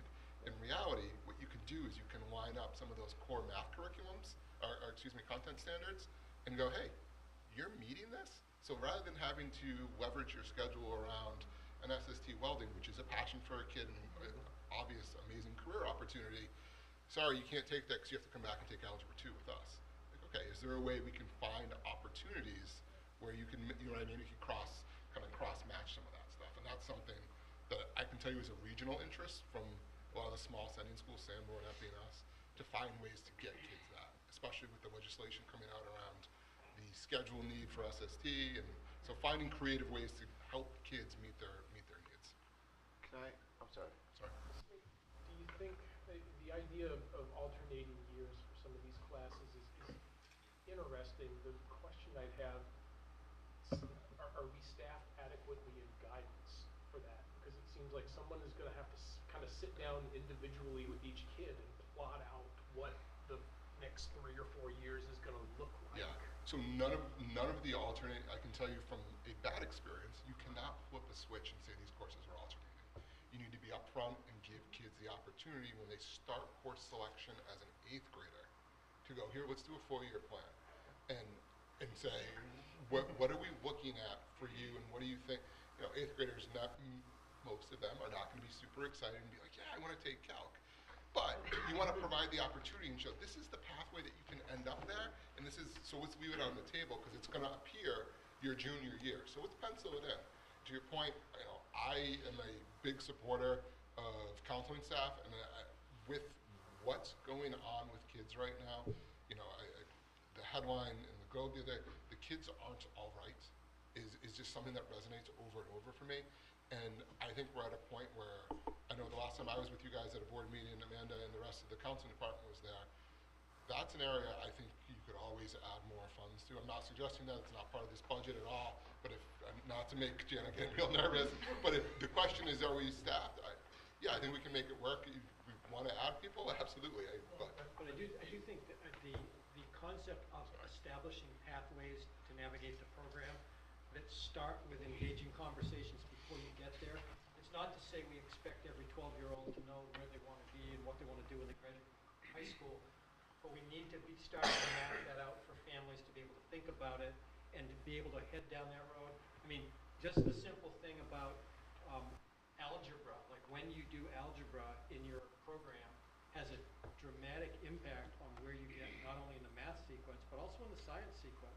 And if you have a particular interest in that, it's important to make sure you have strong math skills early on and help you get there and kind of direct you to the right choices to be there. So I do think if we adopt a pathways model, there's no question there needs to be more counseling staff to be able to, on the front end, sit with kids, because I would envision a world where every single kid, separate from crisis models and stuff, has a regular connection to their counselor specifically for that purpose, where I could see during your 8th grade year, the kid with their parents and the counselor sit to let's talk through what the options are for the next 4 years.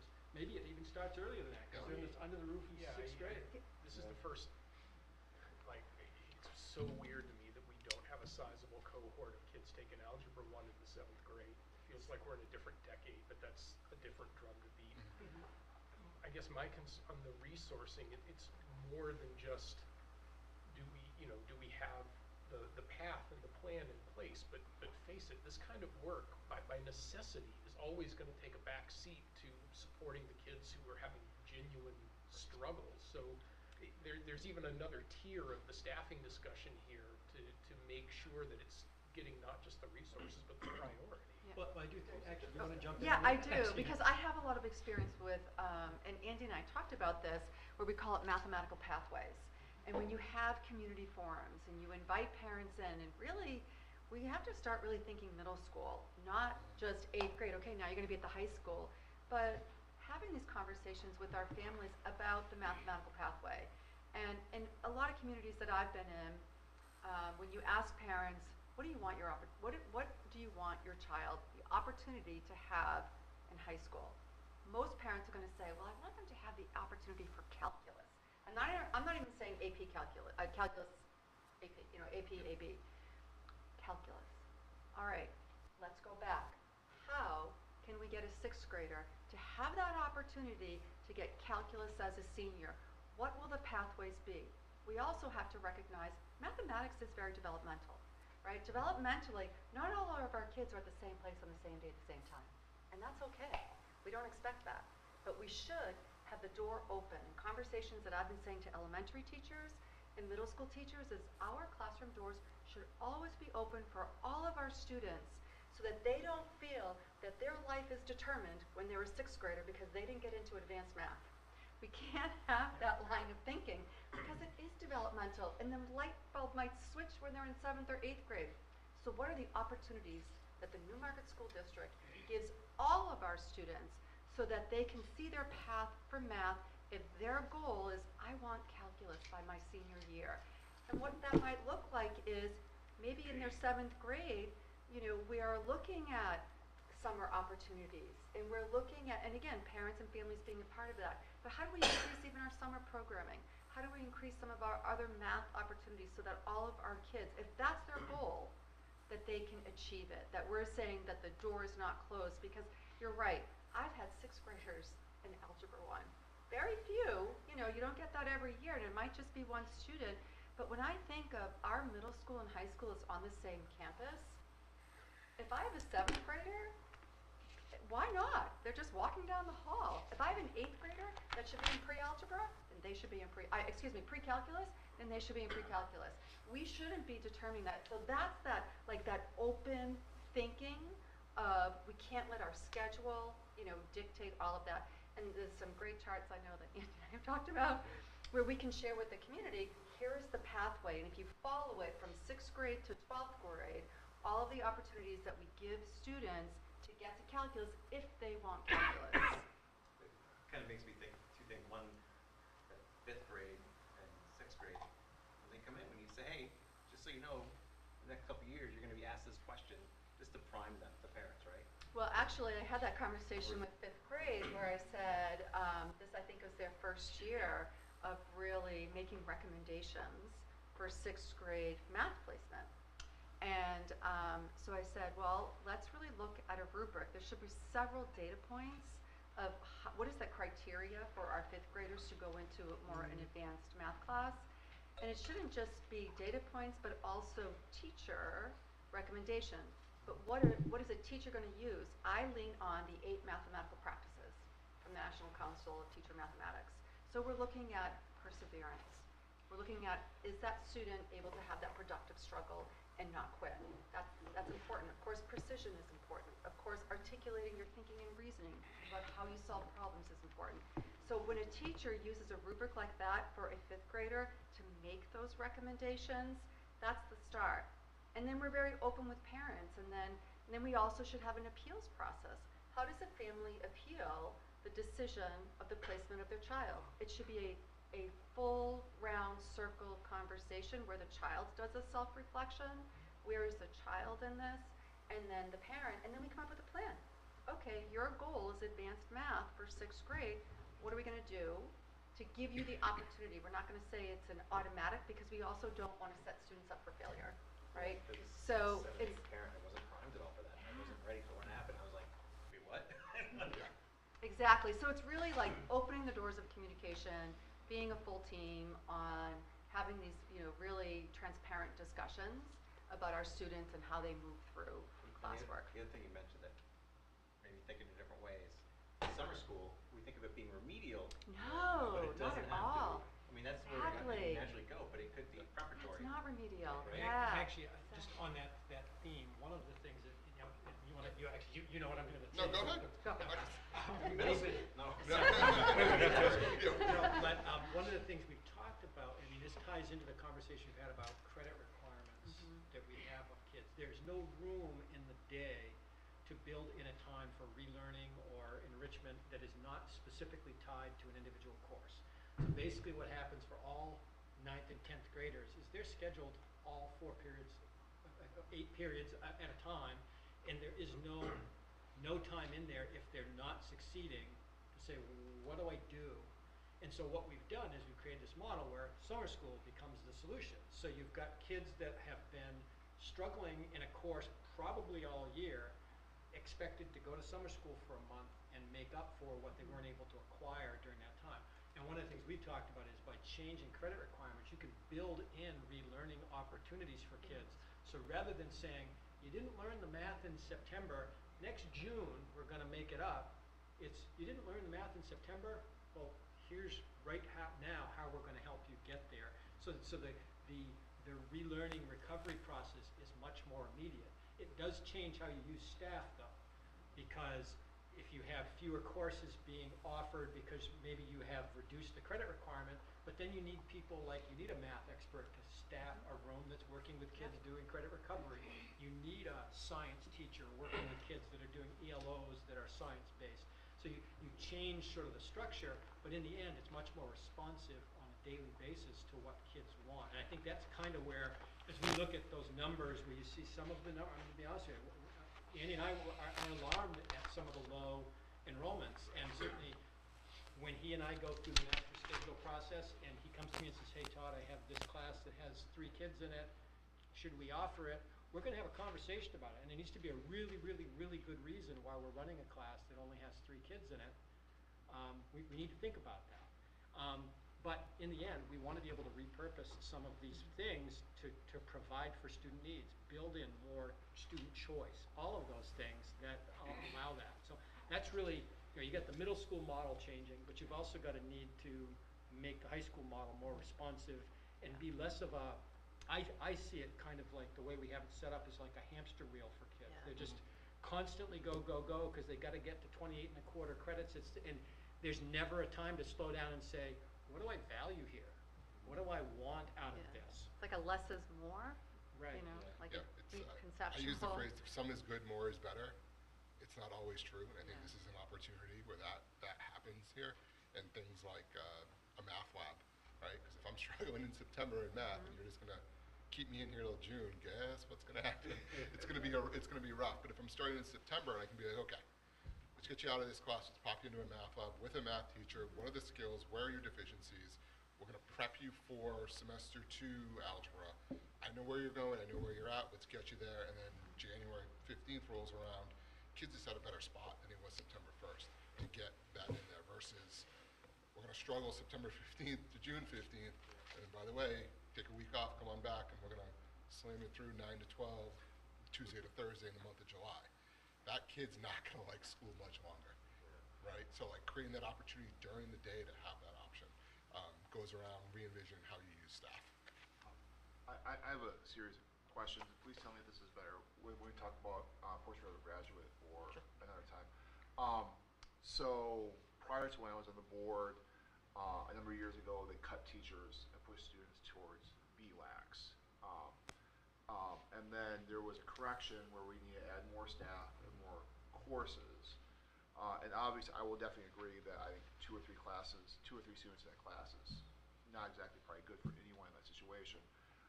With what you're talking about, is this correcting the skid that we have more teachers and more courses, and we've just gone too far and we need to kind of correct it back a little bit? Or is this like we need to envision a third model here to try and offer choices but also don't have these situations? So I think we need to kind of re-envision what a teacher does throughout their day, right? So if I'm used to teaching 3 sections of English, and I would agree with you, the argument there on those numbers is we don't need 3 sections of English. Maybe we only need 2. That third period of the day, going back to the prior conversation, maybe that teacher does something like a reading center, a writing A center, writing lab, yeah. right? So, and that doesn't take away from our elective offerings, because we're still going to offer them, but it's going to increase the enrollment in the students, the section numbers, section size numbers, because instead of 55 kids split over 3 sections, or 40 kids split over 3 sections, I'm splitting them over 2. So the class number goes back to 20 rather than 11, and that third option for the teacher, sorry, this is me in scheduling mode, that third option for the teacher then becomes, do we have an elective that we're missing? For example, we're not running a journalism class right now, but I have 7 kids on a journalism ELL. That seems kind of odd to me, and maybe we didn't know that when we did master scheduling in January, but could we have repurposed and had a better opportunity for that hypothetical English teacher versus having them run a really small section number? So I'm not looking in any way, shape, or form, please do not take away that I'm looking to cut, cut electives Yeah. or reduce option for kids. Yeah. I envision it as repurposing and redirecting some of our staff needs as resources. Is it envisioning what that teacher, what the responsibilities are, or is it just changing? I guess my question is, are we going to start running into issues with like what the collective bargaining agreement is with what a teacher does during the day? I think it lends itself to conversation. I do think one of the things, and I've been very open with anybody who's been willing to listen to me, our collective bargaining contract for teachers has a very narrow definition of what the teachers do. It defines a defined start and end time of the day. It defines exactly how many teaching periods they have. It defines when you do like anything beyond those core things, you get compensated for this or that or whatever. And I do think it's a conversation about what does it mean to be a professional, what is the role? Because I do think to make a school that is not a 20th century school, that is a 21st century school. By the way, we're 22 years into the 21st century. We need to acknowledge that the role of the teacher has shifted and evolved, and part of it is redefining what that means. And it isn't as simple as Andy and I waving a wand and saying, here we are. It clearly does mean conversations. And none of the changes we're talking about are instantaneous things that are just like automatically happen. There's everybody's at the table. We're talking about, like I say, developing a community vision about what we want, and then all the stakeholders are at the table. I would tell you that the union leadership of the teachers union is very supportive of raising the bar on professionalism, raising the bar on all of these things, and I think it's a conversation we need to have. The current contract would definitely be problematic to using people this way, no doubt about it.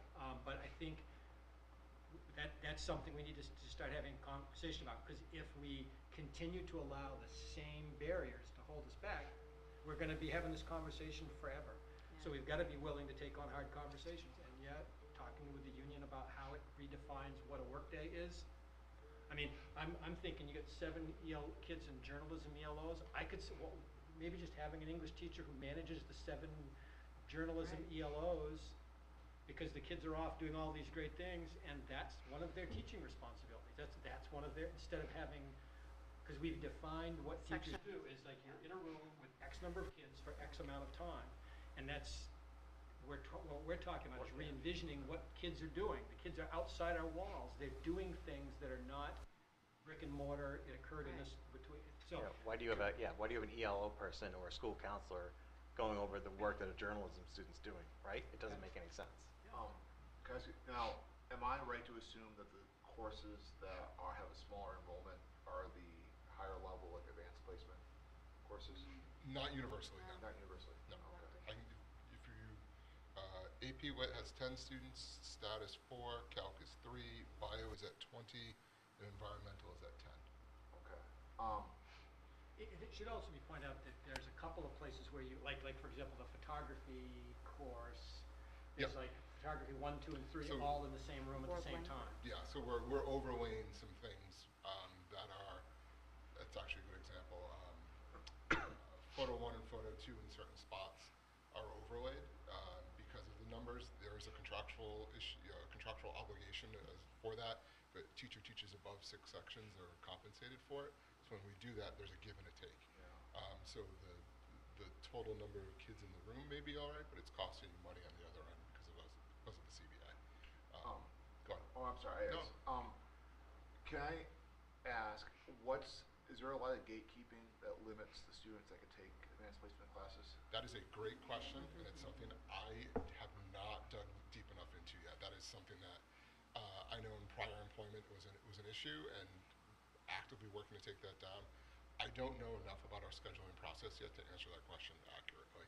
I will tell you this is a hot button thing for me.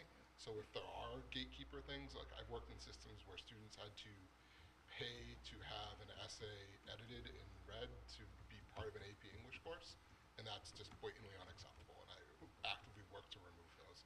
So if there are structural things, or in that case, if that was a straight up financial, you had to pay to play to get into AP English, and wasn't okay. So I don't know the answer. I'll tell you I'm going to dive into it, and if there are, I'm going to work to take them down. Okay, because my question is like, if this small enrollment numbers are the AP classes, like personally, granted that when I taught in Virginia, like it was encouraged that every student at some point took an AP class if they're going to college, and that's just something I haven't seen in New England as much. I just want to make sure that no matter how all the students do, that they're encouraged, if they're planning to go to college, they are encouraged to do that, because I've seen students that have really struggled sophomore year and then take AP history, and that's So that's the greatest. It's Yes. exciting. And as my concern is, like when I saw these numbers and assuming it was the AP classes, that going on a rotational basis or limiting the number of opportunities, that the lower numbers are not caused because not every kid's encouraged to take that class. Yeah. No, and again, I was just throwing the rotational idea out there.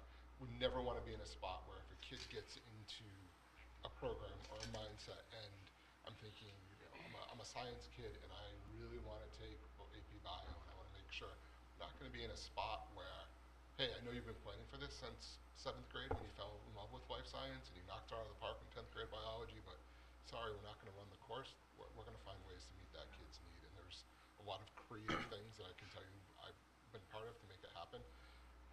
There's nothing more disheartening to a student and their family than the prize at the end of the line all of a sudden disappears, and that's not something Sorry to interject. This is probably one of the best, most useful conversations I think I've ever had on this board, so it's fantastic. I am a little cognizant that we're straying a bit away from the budget discussion, Sorry. which I'm more than happy to do, but I don't want to no, I think this is fantastic, and I think this is something we need to do, but I don't want to derail the timeline either. I appreciate that, and I was starting to get anxious. Still didn't hook up here, sorry. That being said, I do think it's important that the budget shouldn't be seen as just a dollar figure. It's You're right. creating a program. And Yeah. so I think one of the reasons why we put these slides in is because we want you to understand what you're getting with the financing that we're doing. So why don't we? Can I just say one thing? I'm so You go sorry. first. No, you I go. just I want to make sure that as we talk about like classes and all that, that I can tell you, having taught AP classes in the past, I will tell you it takes about 5 years to teach an AP class well, and alternate every other year. I don't know what that's going to do to the effectiveness of the course, and also I know mixing levels. So for instance, like there was one case where I've experienced at school where a teacher was teaching like French 4 and also teaching AP French in the same course. Well, it would hurt everyone. And I understand that there has to be a lot of problem solving because we're in a situation where we're in a small school, and my only experience is in big schools.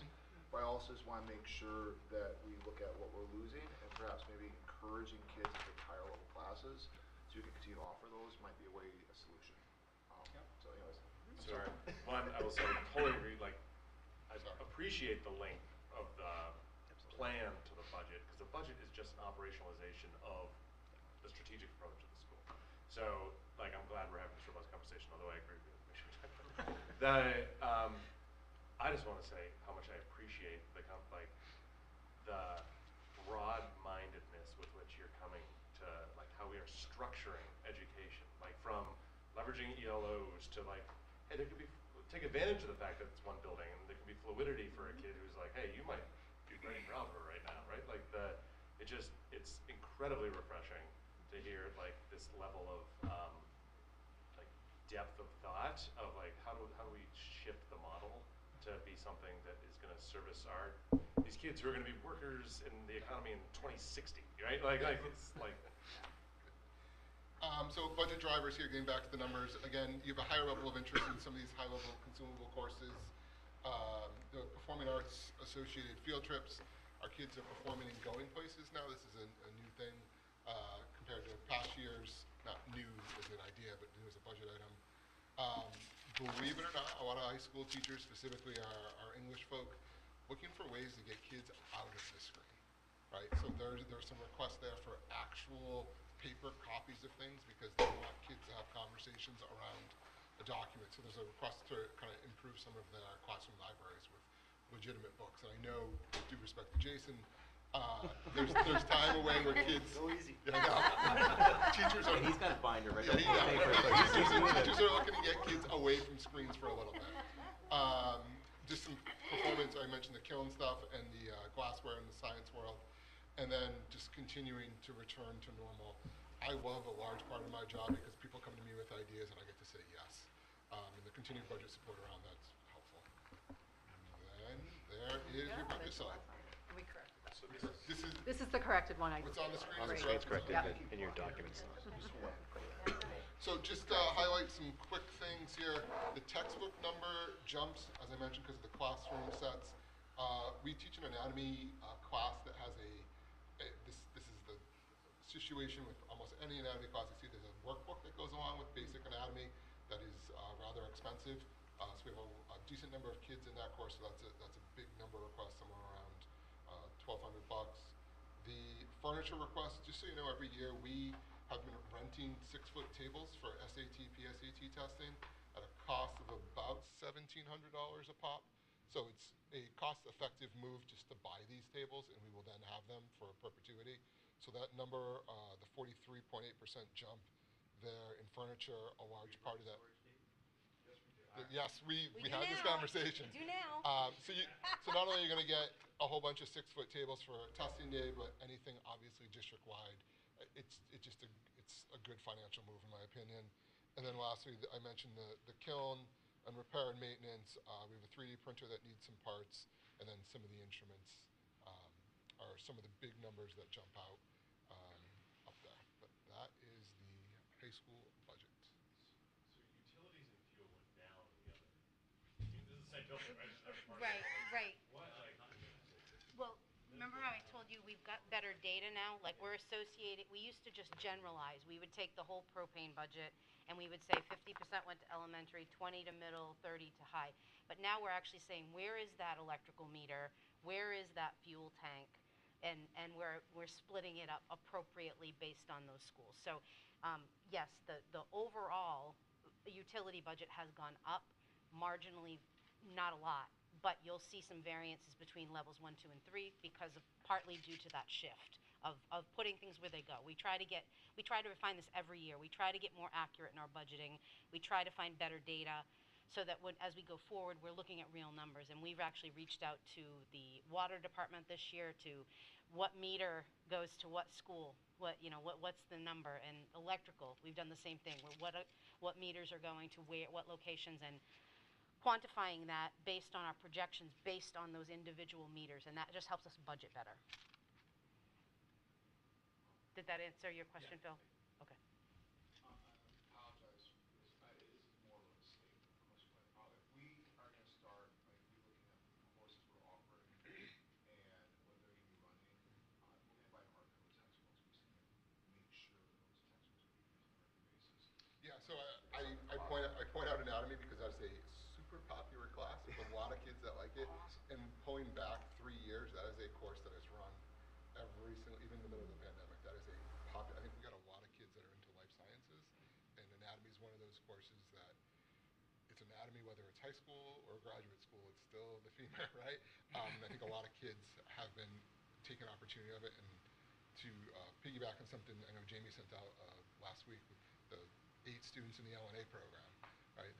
So yeah, obviously if we're going to buy a textbook, we make sure the class happens. And anatomy was the big number one, and that's why I went back and pulled that 3-year enrollment on it to make sure that yes, we are running this course.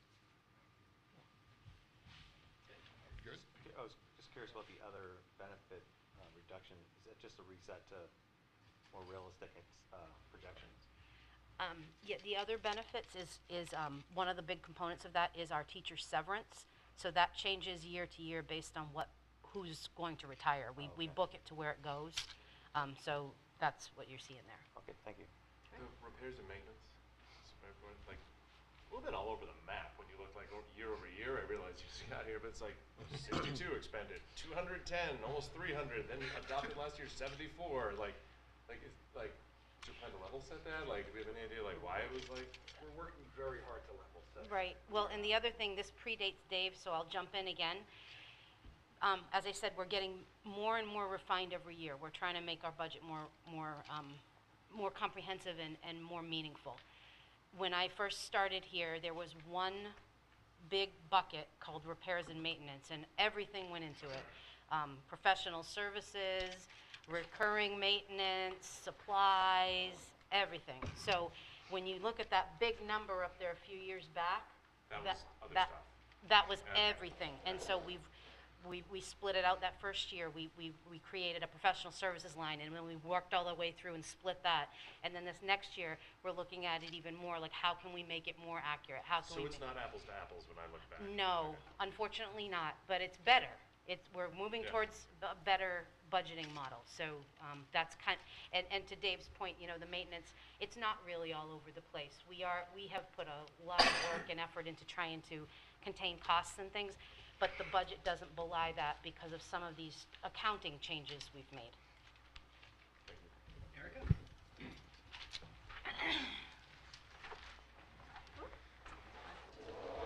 Sorry about that. So the student services department budget, I just listed some of the areas that go into that. That's OT, PT, speech, special education, ESOL, school psychology, social work, special ed administration, and transportation. So a lot of these things pop up in other levels. So when you look at this, there's like special ed at elementary school, and ESOL is in the elementary budget, and then in the middle and the high. So just keep that in mind. It's kind of woven throughout. Looking at our number of identified students with special education, as this is one of our bigger cost drivers, you can see we had a bit of a drop down in 2021, and historically we've been at kind of a 15% of students are identified in the area of special education. We actually are seeing an increase of the percentage of students identified. So in 2020, 21, we were at 14.6% of students identified, and then that jumped in 21, 22 to 17.13, and currently we're at 17.9% of students identified. Still in the range, the state kind of averages around 15.5% to 16%. What we've seen here is our general population is decreasing, but you can see our number of identified students is actually increasing. Some of that may be related to the pandemic. If you look at the years, we have seen unprecedented referrals to special education at our elementary school, especially in the past 2 years. Right now, even at the preschool level, I think we're at 13 referrals, like this week, just for preschool age kids for special education. So our departments are seeing, an increased need and trying to support that increased need. Is there, sorry to interrupt, is there Yeah. a level of special education support you're seeing a higher jump at? Is it the kind of? I would say at our younger ages, we are seeing an uptick in like students with autism. That is becoming a bit of a population bump. We thought we were starting the year with a small number, and then it tends to grow. That's one of the things that happens in preschool. So at this stage in the game, our 3-year-old classrooms may only have 5 students in it. By the end of the year, they'll have 12 students in it, because as students age up and we get the referrals in, our numbers grow. But we are seeing kind of a bump up in students who have higher needs, either with autism or just very, very behind. Whether at that age, we're not saying at that age that we believe it's an intellectual disability, but they are performing substantially below where their peers are coming in. Okay. So our staffing, we have 18 special education teachers, currently really only 17, because that other position that you've approved I have not been able to fill. That brings our average caseload across the district to about 11 students, and you can see kind of the breakout per age. Paraeducators, we're at 41. Our current budget supports 45. I was at 18 below that. We're now only to 12 below that. Basically interviewing as soon as an application comes in these days. It puts us at 1 paraprofessional or paraeducator to every 4.5 students. Related service providers, we have 3.4 speech pathologists, 1.6 occupational therapists, 2 school psychologists, a reading specialist, and 2 social workers. And then contracted services, which I kind of oversee the contracts for that, but we have teacher of the deaf, physical therapy, BCBAs, and 2 ABAIs, as well as I've contracted out for paraeducators as well because I can't hire enough. So I've got, I believe, 3 or 4 contracted paraprofessionals. Just a little like, how are we doing? Some of this is a little old. Unfortunately, the way the state is reporting data to us has changed, and it hasn't helped smaller districts really. But if we look historically, this is basically our SAS data, our state assessment data. We look at what is the proficiency level of students with disabilities in these areas, how we are performing, so district, and how the state's performing. So some years we might be slightly behind the state, and then other years we move up. Obviously, we're doing better in the area of reading than we are in the area of math. But I think also with our new math program, that's going to support all of our students. There's also intervention supplies that come with that program. So I'm really hoping with that adoption, we start to see some uptick in math. I think it's important to note that the data is really almost outdated because we don't have anything for the last 3 years. And the efforts that people have done really are not measured here. And what happened was in the 2020 when, the world everyone went home, there was no testing that year. So we have nothing from that year. The state has changed how they're going to report data. So I used to get an aggregate. So the 26.8% of students who were proficient in reading was across all grade levels and all students who were tested. The state is now reporting back to us on grades 4, 8, and 11. And what happens is when you have 5 students who are special ed students in grade 4, my number is now too small for them to report back to me what my proficiency rate is. So that's why it says unavailable for 2020, 2021, because I get this little N with a star that says your sample size is too small to report. And it'll probably happen again. Yep. And they're always at least a year behind on reporting anyways, so. So when you look at like the summary sheet, some of it doesn't really align to what I'm saying here, and that is because all of these things are into the 1, 2, and 3, the elementary, the middle, and the high. But overall, the student service budget is increasing by about $223,000, which is a 3.56% increase. That accounts for almost 25% of your budget.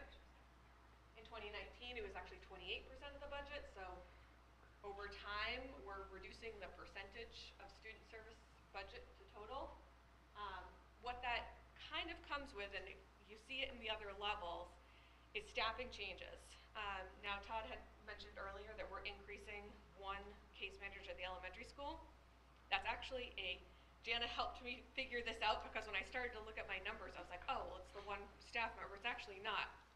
When we removed the 4 special ed paraprofessionals out and added that person in, it was only a $3,000 increase. So it really was, that's not what it is. What it is staff turnover. So last year when we were hiring people, their salaries were different than somebody who left, and their benefits package was different than what they left. So that's actually $120,000 of our increase is actually just in the attrition of staff and then whoever came on. Contracted services, that number typically kind of goes up. It's going down by a little bit for students who are in the Newmarket schools or placed by the Newmarket schools, but it's going up like $15,000 for providing contracted services to students who are charter schools. So it is kind of an increase in that end. Increase in out-of-district tuition costs. So for a little illustration, student moves in tomorrow. they're placed out of district. So now Newmarket becomes responsible for that. That student is not budgeted in our current budget. It's not reflected in the budget I'm developing. So a student who's out of district could take 3 budget cycles to actually show up in the budget, even though it's been a real cost for the previous 2 years. It's part of the wonders of creating a budget today that we need to implement in a year and not knowing the students. We budget on real students, so the costs associated there are actual students today.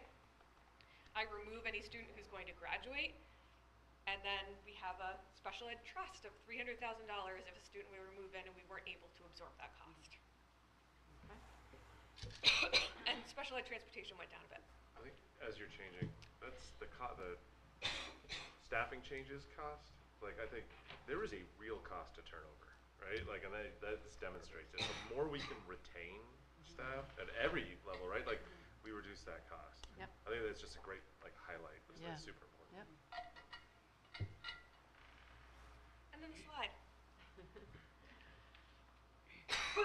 So again, this shows a 0.5% increase, but really it's not. It's that 3.56% increase.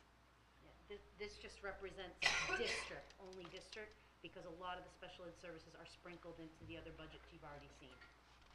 But again, that It's slide that all shows the baked into 23, the 24, it's all baked into that 3.9%. Okay. Can I ask real quick, this is my little misunderstanding of what a paraprofessional does. Is a paraprofessional someone that's matched with a specific student or students that are receiving services, or is it like the aide in the kindergarten classroom? Or is Well, it it's both. Okay. So Yes. special. So the special education paraprofessionals or paraeducators are assigned through an IEP, either one-on-one or to a group of students. So they could be, in a second grade classroom for about 2 hours for a small group, and then they could be moving to a different second grade class or a third grade class. Or they're with one student for a majority of the day. We do like to kind of mix it up just because having one person with one student all day, it's not good for either side. Staff members can get burnt out, and also students become they rely on that person. There's learned helplessness that occurs. You like to try to have the students try to work with multiple adults. So, but it's both, and it's all. Okay. So I guess my question leading up to, so a few years ago there was an attempt to cut some of the paraprofessionals that were working in the kindergarten classrooms. And correct me if I'm wrong on this, and there was a big push from the community not to do that. With these paraprofessionals that I know are not filled, and we're not including in this budget, have they never been filled, or are they? The positions that we are not filling are, I wouldn't say never, but for 5 years, we have not, we have been down 6 paraprofessionals district-wide.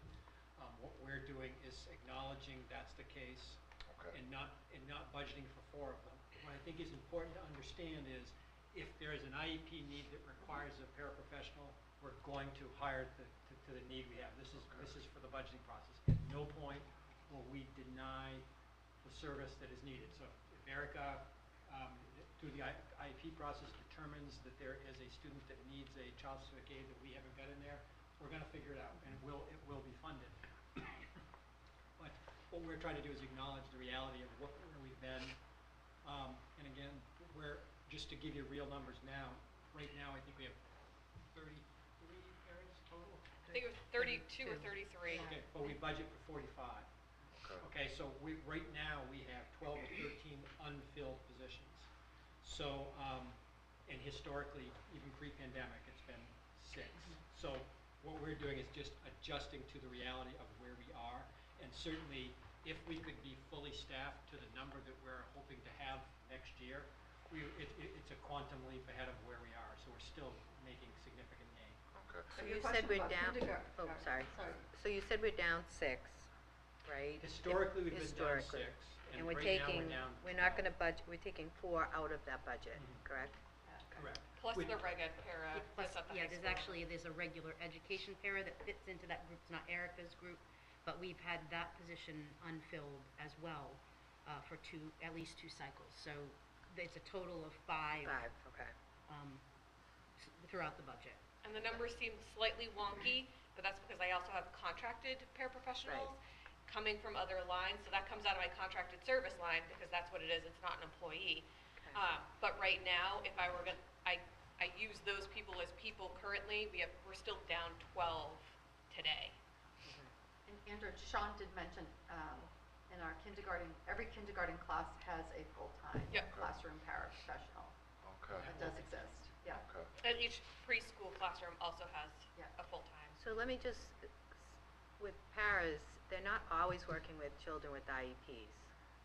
Special education paras are. But in the general classroom, like Kindergarten. Patty just said, Yeah. it's just a, Yep, Yep. classroom, Classroom aid. like assistants. Yep. Okay. You So won't that see works those with all in the children. special education because they're not a 1200 function, they're not special ed driven. Right. But all of my special education paraprofessionals, yes, they are with students all day long. Oh, okay. And Thank you rotate them out, you said, right? Because Yep. of that, learn. We try to have un- relatively consistent schedules, right? Like, Mhm. you know, you're gonna always go into English 1, that's gonna be your assignment, you're in English 1, but we do like to try to rotate. There are times where we can't do that. There may be very specialized training or needs that a student has, and we may have to keep one person with one student all day. But we do like to try to have, like, you know, 2 paraprofessionals working with a student and split the day versus all day long. So when we contract out paraprofessionals, that comes from an agency type? Yes. Anything we think we can learn about how they're able to hire and retain? They may be able to offer more money than we are able to offer, to be quite honest. We're advertising in the same places, but I was telling Todd, I've probably offered 4 or 5 jobs this fall to individuals, and the starting salary is just not enough for somebody to, So since the pair's on a contract, we can't pivot the way Right, an right. outside contractor can. Yeah. And thus, we end up paying more. Exactly. But we do it via a different mechanism. And actually, what we discovered, even the $1,000 in hiring incentive, thank you for approving that, has not been enough of a differential to get people in the door, because it ends up, $1,000 differential is like another dollar on your, on average on the rate. Yep. So it's still lower than they will get someplace else. yeah, they're a little more able to be nimble when it comes to adjusting to the market. all right. I don't know if that's me, you, or all of us. When I do the first, I'll do the first couple, and then you jump in. And then I'll jump in, okay. So that's the general administration budget, as this slide here. Well, she hadn't did it. Going on, yeah.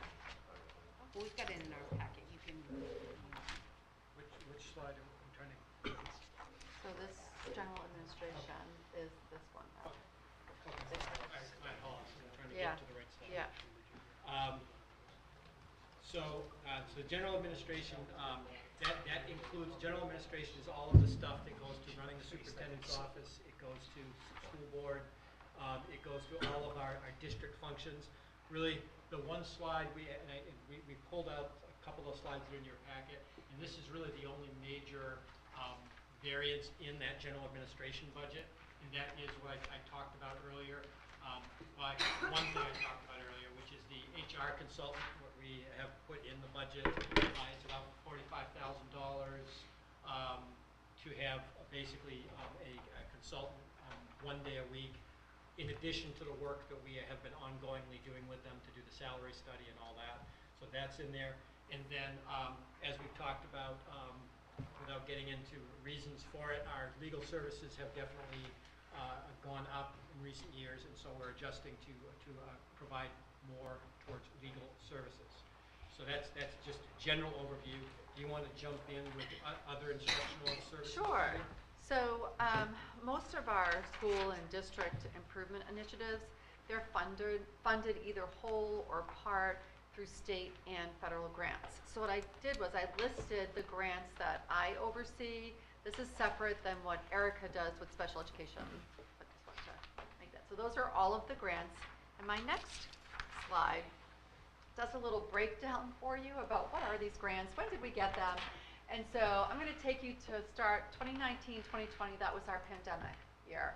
And that's where across the country, schools were receiving this CARES ESSER 1 grant. So that's the dollar figure of what Newmarket was allocated. And that whole figure, I didn't write everything that we used, but we spent every penny of that to support remote learning, and really a lot of that went through hiring 3 full-time educators. I wasn't here at the time, but if you recall, when you went into remote learning, the district needed to hire 3 full-time educators to support remote learning, and that's where that went. So the dashes are that grant, that money was absorbed. Now move to 2020, 2021, now comes the ESSER 2 grant. That's the dollar figure that was awarded to the district. How did we use that? That was now the beginning of really looking at a new math program, and the instructional materials for that, professional development, not just for math, but all of the other initiatives that were happening to support teachers, in addition to having summer programming for our students, providing transportation for our students. Technology was increasing, and again, staffing was also under that. And then our district, as you're going to see, last year 21-22, this year 22-23, we continue to benefit from that grant. And then that grant will close September 30th, I want to say 2023. So we will have spent all that money by September 2023. Now you're going to see the last school year, last year, now we received the ESSER 3 grant. That's the dollar figure that we received, and we will continue to benefit from that dollar figure beyond the 24 school year. Now, what are we using that for? Again, it's going to go to staffing. It's going to our NES playground, our social emotional learning programs and training and professional development. It goes to our software, technology. It goes to transportation for our students in our summer programming, in addition to the summer programming itself. And then again, we'll continue to benefit from those funds. Now, grants that we've always had in place are Title I, Title II, and Title IV. So Title I is really that number. You'll see the number every year. We are allocated a new budget number.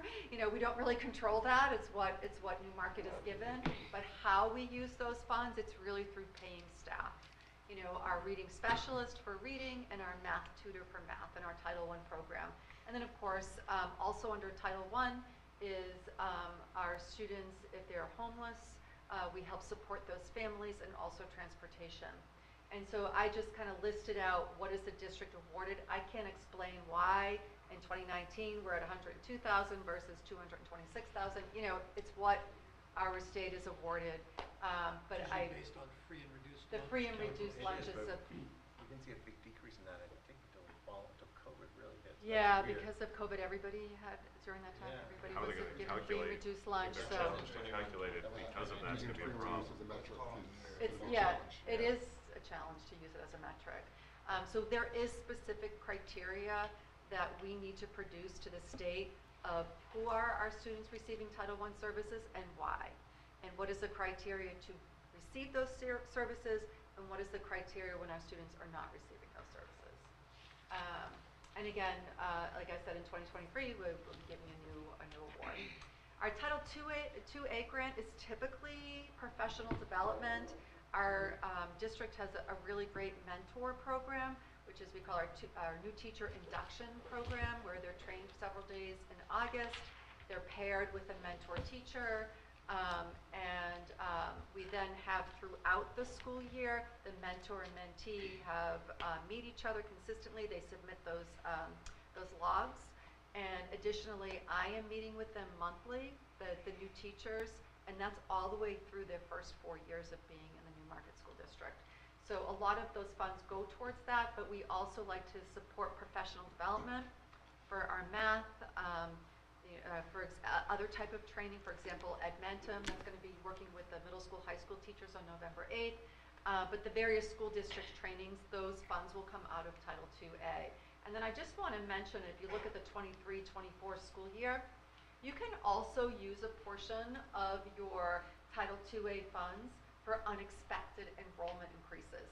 So you heard from Sean and Andy, you know, we're using our numbers from last year to project our enrollment. However, we don't know if there's a new neighborhood going up, or, you know, if all of a sudden we have an increase of, you know, 35, 40 students at either school. If we need to increase staffing for that, we can use funds from there. And then lastly is Title IV. And that's where we're starting to pull from our STEM, and Andy and I are really working closely together on how we can use those funds to help create this new STEM lab program at the middle school level. But we also use the Title IV funds, like for example, Ed Garrity, he's a motivational speaker. He's going to be speaking at the middle and high school. I use those funds to pay for Ed to come. He's really amazing. We'll share with you those dates if any of you can make it and want to come, because Ed is absolutely amazing. We also use those funds for freshman orientation. They've started a really great program. How do we help with those transitions from our 8th to our 9th grade? What can we offer in the summer? We provide that transportation for our new 9th graders to come in, and so that's paying the staff who run that program as well. And just other instructional materials, and then every year we receive new grant funds for Title IV. So the reason why I put this in here is because this doesn't, in one sense, impact our budget, because those funds, we wanted to be transparent. And how do we use those funds for programming for our students in Newmarket? But also keeping in the back of your mind that a lot of these funds we're paying staffing for. And like, as you see that ESSER, they're going to go away, and we do have staff who their salary is being paid out of those funds. So we just, in a spirit of being transparent, wanted to make you aware of that. So I certainly noted that in Okay. that Title I, right, like we're going to get something, Yeah. right? That's like That's the Title all I, of it, yeah. 2, 4, like It's the something's ESSER. coming around. It's an ESSER, right? That, Yeah. And I think we have a conversation to be had around ESSER was given for a specific purpose, and as soon as you start using grant money for staffing, the Yep. conversation has to be, Has to do roll we into the absorb budget. it, or has Yeah. the need gone away because that ESSER was funding and we have to adjust the model? Yeah.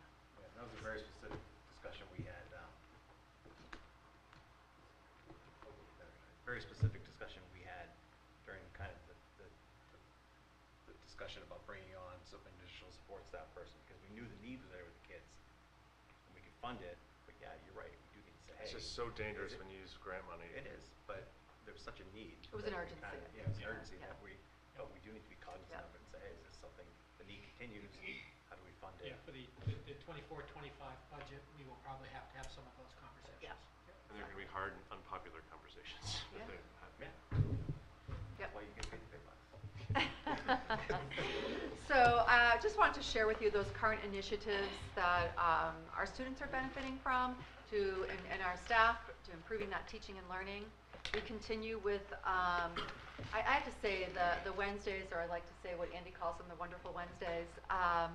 It's really being quite impactful, and just really being really proud of the staff, how they have taken it on with such seriousness and professionalism of how we use these Wednesdays to talk about our students, both academic and behavioral, and really looking at tiers of instruction. How do we find time in the day to support our students who need that support? So that will continue. And of course, our mathematics, both our Bridges program for K-5 and our illustrative math, 6-8, algebra 1, 2, and geometry, really utilizing the early release Wednesdays or our district PD days to have more of that really personalized training for our math teachers. Again, our universal assessment tools, which is our NWEA that we use, and of course we pay for that for our students, but with that we're also able to personalize learning for students and close some of those gaps that kids have. Our digital learning tools, we're very grateful to work with Jason and his team, and I have to give a shout out to Debbie Jankowski. She's absolutely amazing, and at all levels, K-12, and certainly my right hand that I lean to, that when we're really looking at how do we use digital tools effectively to improve instruction and learning for all of our students. Of course, our social emotional learning, always relooking, retooling, advisory, what does that look like? Our restorative practice model and restorative practice or restorative justice, how we want to look at that is really when we're looking at overall discipline of our student, how is it restorative? What are those conversations that we're having for students so it's meaningful? That it's not just you're given an after-school detention or suspension, but let's learn about that behavior, the why behind it, and then how do we correct that? And it's more of a team approach. And as Andy talked earlier about that middle school model that I know Todd and I are so passionate about, being middle school people, really helping to develop that vision and really being a community-led effort with staff, and students, and community, and of course looking at a schedule and a structure to support all the students that we serve. And then we've been speaking about the literacy program review and starting those conversations, which is just a lot of fun to start the conversation at the K-5 level. Do you have a goal for that? Questions? Do you have a goal for when you want the new reading program? Well, our goal is that our reading program is aligned to the science of reading. And if you've heard a lot, there's a lot of reading wars out there. I am very passionate and about supporting that philosophy of the science of reading, and that any program that we have is aligned to it. And what that means is that when we're teaching reading to our young readers, K2, that it is systematic and it's an explicit instruction of reading. We're not saying, kids will just naturally learn to read. I don't believe in that model. So, and I know that our teachers and Sean at the elementary model that you just don't naturally learn to read. Do some kids? Yes. But our students need that explicit, systematic instruction of reading. So the core programs we're looking at are aligned to the science of reading, and also heavily, I always go to the ed reports, and where is their rating on the ed reports, meaning are they fully, partially, or not at all aligned to the standards of reading as well? That's equally important. Do you think you'll come to the board like next year to say this is what we're going to buy it now? I don't know. I hate to give a timeline when literally we just attended one reading event last week, and we're meeting, and Sean is meeting with his grade level leaders, and really it's a very collaborative effort for sure. And I really want to get the sense from everybody at the elementary school of what is appropriate. We don't want to rush. We want it to be appropriate and thoughtful and decision moving forward. Thank you. Yeah, but we will definitely keep the school board up to date with any as we go forward for sure. Any other questions? All right. And then here is the. Well, you can see in the general administration, if you look on the professional services, you'll see the number that was mentioned before. That's really the biggest driver there. And then down below under PD, that's probably the biggest jump in the other instructional services, and that's really where we pay for courses and things like that for staff to pursue higher education. Okay. Thoughts, questions? There being none. Okay, love it. Okay. How is everybody doing as far as a bio break? Are people feeling the need to, should we power through, or do people need a 5-minute break? We got a couple more sections to go through, so 55 minutes, can people do it? power on through? Let's go. You All guys? right. All right, we're moving to your slide. Yeah, to you. Yeah. Okay, so the operations and the business side of the house, we like to think that we're the people in the background who you don't want educating your children, but we do everything we can to shuttle resources and to support and to make the operational side be something that none of you have to think about as you go about your day. And if we're doing that and you don't think about us, then we feel like we're doing a really good job. We include the business and finance section, which includes payroll and accounting. We cover transportation services, food service, facilities and maintenance, and also debt service, which is not something we generally have any control over. That was something that was voted by the board for the building inspection, but the building projects, but it falls underneath our area. So as you can see in this slide, when I encapsulate everything down together, you know, what obviously stands out to you? The facilities. And again, remember, this is me pulling all of the facilities pieces back together from the building, because to be transparent, yeah, we've had those are the operational areas where we've seen the increases with professional services and utilities, in supplies, and those types of things. Food services has gone up by 19,000, and I'll talk a little bit more about what those drivers are when we get to that. Business and finance is up by 26,000. Most of that piece has to do with salaries and benefits from that adjustment that Todd has alluded to. Transportation in the district is 14,000. That we are in year 2 of our contract with First Student, and that is the increase that was agreed to with that contract. Debt service is, like with a mortgage, you increase your principal payment every year, your interest payment goes down, but the net payment stays roughly the same. So the total increase overall is the 395,000, and I will, as we talk more about that, we'll talk about those individual drivers that lead to each of those. So it looks like the first slide, we're going to talk about the transportation general budget. I'm not going to spend a lot of time on this. The point that I kind of wanted to emphasize to everybody is that gasoline has increased by 25.6% in the last year. Labor costs have increased by 5.1% in the last 12 months period. And our transportation costs, which relies heavily on both of those things, is only going up by 3.7% based on our contract. So that, I look at that as kind of a win in this inflationary environment. Sometimes when you go out to bid, the costs always go up, and sometimes it doesn't work out as well in your favor, but in this case, the timing of our contract with First Student, I think, has benefited the district. The next slide is the business and finance. It's just, and the transportation at the bottom that we just talked about. The big drivers, as I said, with business and finance, it's staff, administrator salaries and benefits. There are a few things in the operations. One thing I want to mention is we have a little bit of an up in professional development. That's going to be the key this year because we are migrating to a new financial software, and we feel that we are going to need some additional support and training for staff in that area, so that's what represents that up. And I've already talked about the salaries, where this is actually 2 years worth of salary increases you're seeing kind of put together, because some were made in the spring that obviously look as an up for that year and then the next year.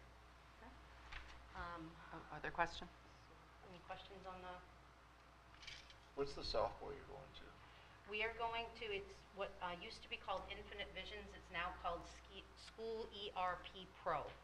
They've just renamed it, but it's a very robust school. It's designed just for schools.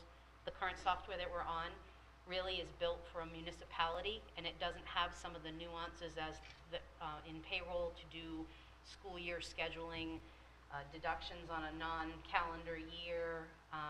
Doesn't allow for student activities to be tracked through our software. A lot of the very specific things that schools do are encapsulated in the new software that we're migrating to, and we anticipate that we're going to be able to gain some both operational efficiencies there, but also in data integrity issues. So we're not going to have to manually, look into things so much. We'll be able to get things out of the system as they come out more accurately. How long ago did we put in the system we're migrating away from? The system, from my understanding, it went in 2014 or 15, and it was brought in to replace another system.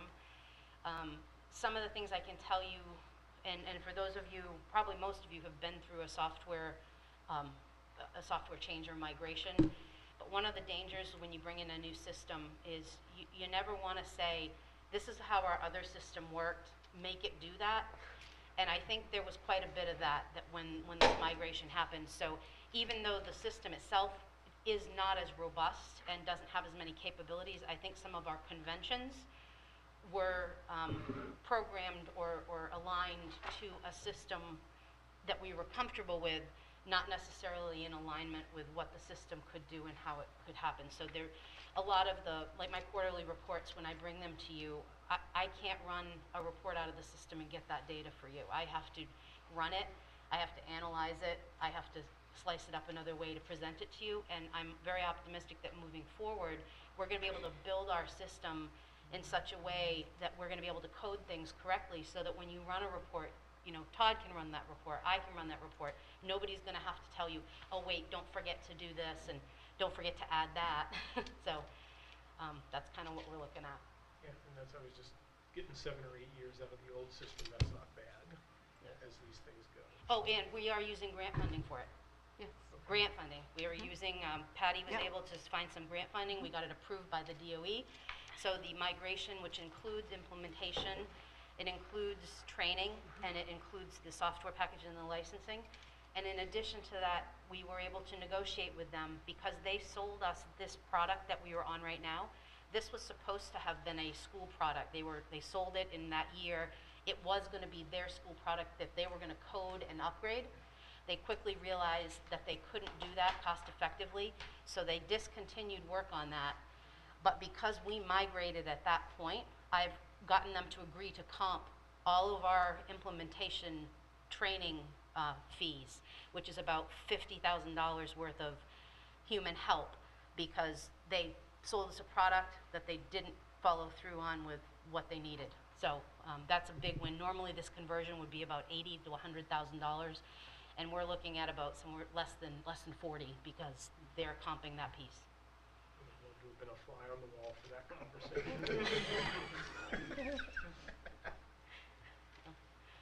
It's what we do.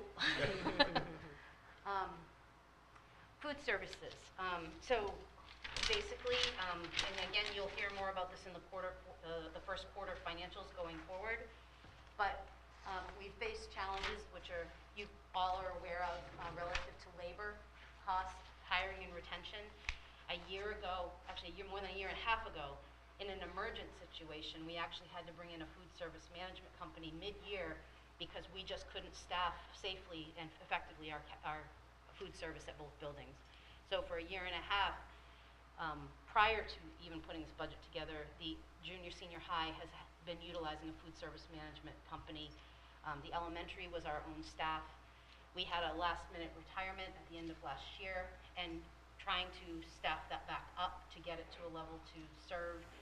The timing of it was very problematic and it was difficult.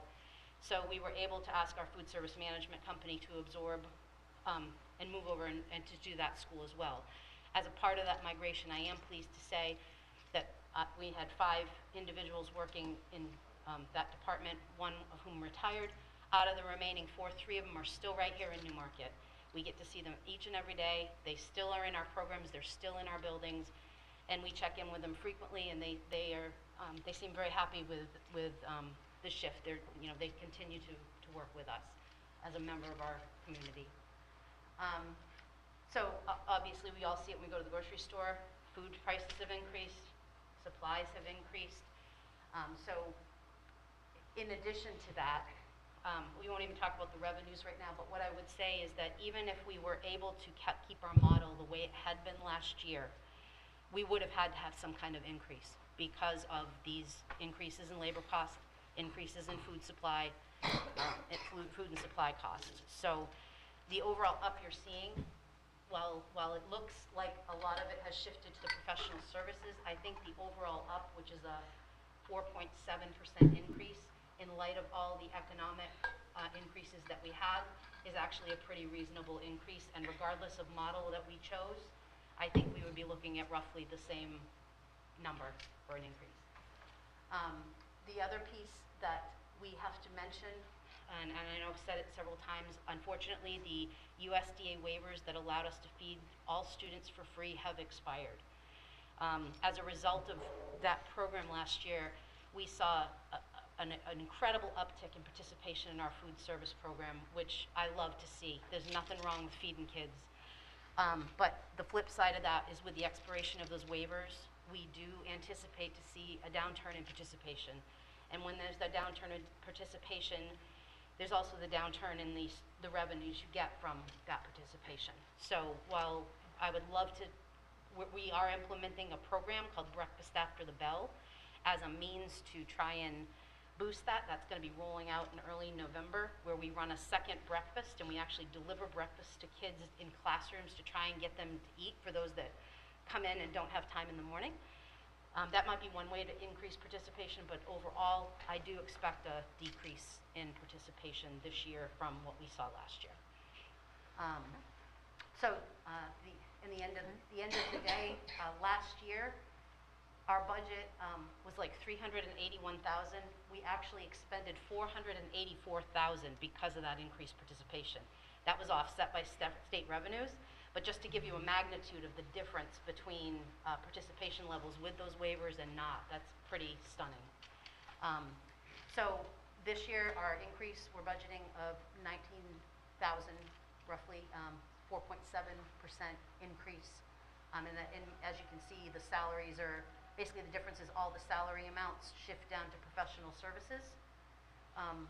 And that's kind of where the shift happens there. So, any questions on food services before I toss it over to I Mr. just, one question. There was a lot of talk about the free lunch disappearing now in New Hampshire. Other states are still on free lunch. So I don't know what is the truth and what is not. It's the funding source, right? So, Is it- so Amy, without becoming overly political, Right. if you picture New England, New Hampshire is the only state in New England that did not continue with state funding to provide free meals to students. Maine did, Vermont did, Massachusetts did. It's a state decision. Okay. They could have found money to continue the program. They That's opted what I not, thought it was, not yeah. to. They also, there is advocacy still at the federal level to try and make this universal so that from the federal level, everyone will get it. But unfortunately, with our political environment right now, I'm not overly optimistic that that is going to gain traction and happen. I would love it if we had local advocacy groups that would go up to the state and talk about the impact on students, because I can tell you right now, we see it. We see it with our kids. We see kids sitting in the cafeteria now that don't have a lunch in front of them. And even though we ask them, go get a lunch, our policy, this board's policy is we feed kids, right? And we worry about the money part afterwards. Every kid can get a reimbursable lunch, regardless of what they have on their account or their status. But there still is a stigma for many kids and for many families that they don't want to go up and run a negative balance. They don't want to get the collection calls because legally we have to still follow up on the debt because we participate in the program. And there are lots of families for whom that hurdle is something they are just not willing to do, and it hurts. It hurts kids. We all feel that way. If the world were our oyster, we would wave the wand and we would pay it. We're small enough that like if we are seeing certain kids, like is there a way we can like collab, like reach out to the families, or maybe we do already, like just to be like, hey, we can do. process, we can do the paperwork, we can work with you to get this through. We do. Yep, and I work very closely in the business office. Because we have a food service management company, we cannot outsource the free and reduced determination, so that has been something that's shifted to my office. So when I tell you that I would love to have our own food service program back again, I mean that, because a lot of those administrative duties have come to me and my staff. But if it means feeding kids, that's what we do. And so we work very closely with the counseling teams at both schools, the social workers. If they see something, if a teacher sees something, in fact, we spoke at both back-to-school events where we had our first teacher day. We stood up and said, listen, pick up the phone and call me. If you see somebody that's not eating, just call me, and I will run it down with whoever's in the staff. We will do that. We will feed kids. But again, some of it's an emotional hurdle for kids. They don't want to be, or their mom says, you don't have the money for that. Don't go up and get that. And those are the things those are the kids we're missing right now. Just operationally, as someone who does lunch duty every day, the staff in the cafeteria are very keenly aware of this and do everything in their power to communicate with me directly of, hey, just so you know, or on the flip side, if I see a kid or some staff member sees a kid and brings them in, we are following up, because that's the line we hear often from kids. My mom said I don't have any money, and I do some type of tap dance. It's all right, don't worry, we come up with something, because the kid's gonna eat, Yep. and it's really great to hear it from the top down, and just to let you know, at that moment of person giving child food, that belief is strong and supported across the board. Yeah, absolutely. If we could, we'll try and be creative as we can with everything to make that happen. And the nice part this year is that because of those waivers last year, we went into the end of fiscal year 22 with a little bit of a food service balance. So even if we have to write off some student debt this year, even more than we're expecting, or we have a little bit of a cushion there that we can use to, to blunt that, the impact on our bottom line. But at the end of the day, it's about kiddos getting food in them, and you can't, if you're hungry, you can't learn. So, it's kind of the, Yep. Okay. and I think, oh, and now, you get the pleasure of Mr. Riley.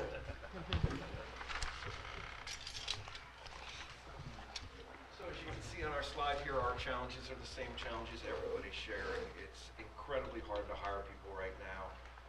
Labor costs are through the roof.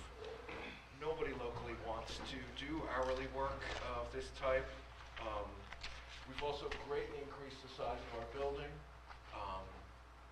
When we did that, we had a study done shortly after and decided we needed 14.08 FTE just to properly clean these schools, and we just can't hire. It's very tough.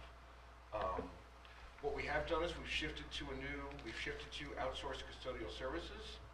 I have my facilities techs do a morning inspection. They walk around, they take pictures, they fill out an Excel spreadsheet. It gets sent to our account rep. We do a weekly meeting either over the phone or on site where we walk around and look at what our struggles have been, and we're slowly getting better. We shifted to in-house facilities technicians, so I have 5.13 right now. Customer service has gone through the roof. My guys are all now trained. We had an issue with these automatic toilets where they would go into permanent flush mode. Keep going and going, and the standard was to call a plumber. So while you're waiting for that few hours for that plumber to get out there, that toilet's just going and going and going. My guys are now, water sewer bill. all of my guys are now trained to repair those, and we have parts on site. So we get a call, we're there instantly. I think you commented, I haven't heard that this year, because we have eliminated that. We use the Dude Solutions work order management system. I have my guys entering in almost everything they do. When I got here, we were close to 300 outstanding work orders. This week we got down to 60. So not only are we meeting our customers' needs, we are looking back in time and saying, okay, what did someone ask for 2 years ago and how can we address that? And we've been doing that. We've moved the facilities techs to a district, right? The schools used to act as their own little islands. We've now brought everybody back district-wide so that I can plug and play. Someone's not here, you're working there today. Oh no, I'm an elementary school employee. No, you're not, you're a district employee. Get over there and help out. So my guys can hit any spot that needs to be hit, quickly. So we're really, going out of our way to meet my customers' needs, make sure they're happy, make the schools the safest, happiest, best places we can make them.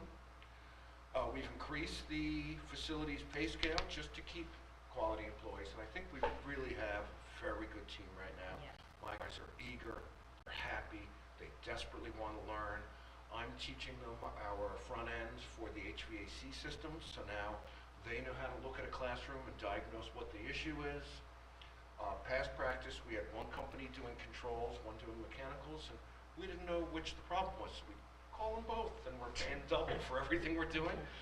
Now all my guys can diagnose what the problem is. We know who to call. We get that person out. It's fixed. Both my daytime guys in buildings, one of the first things they do in the morning is they bring up that front end. They look at the temperature in every classroom. HVAC is going to be one of your major drivers of complaints, so my guys are hitting it before people have a chance to complain. They're here at 6:30 in the morning. They can look. They can see the temps. They can correct issues before the teachers even arrive.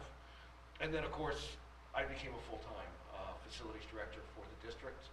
The position was originally split between the town and the district, and the district really needed a full-time, and the town had different needs.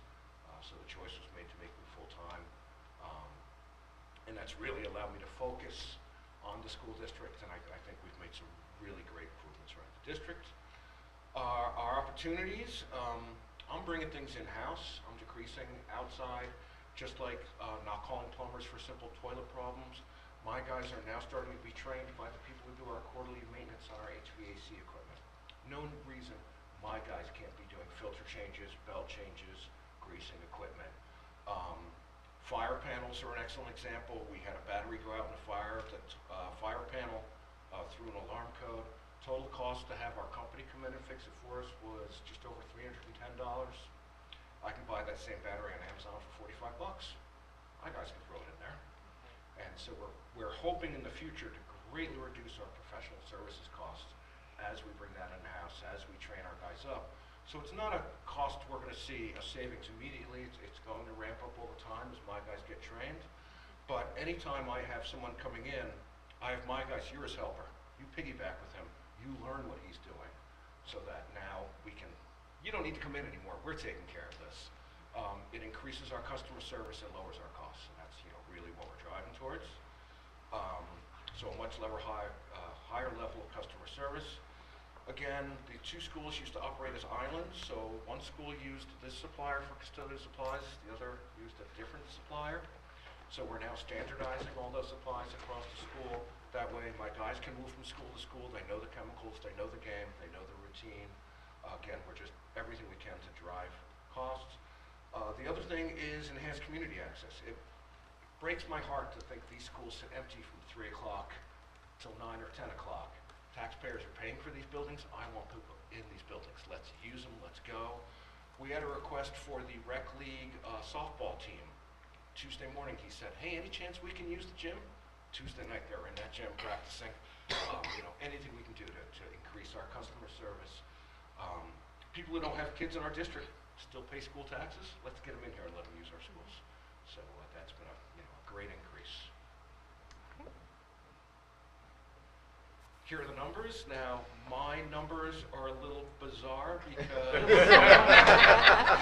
was sort of something I've learned this year is as a vendor, do not negotiate with Jana. She will beat you up, but good. She contacted 6 of our vendors, got them to agree to carry this year's pricing over into next year's.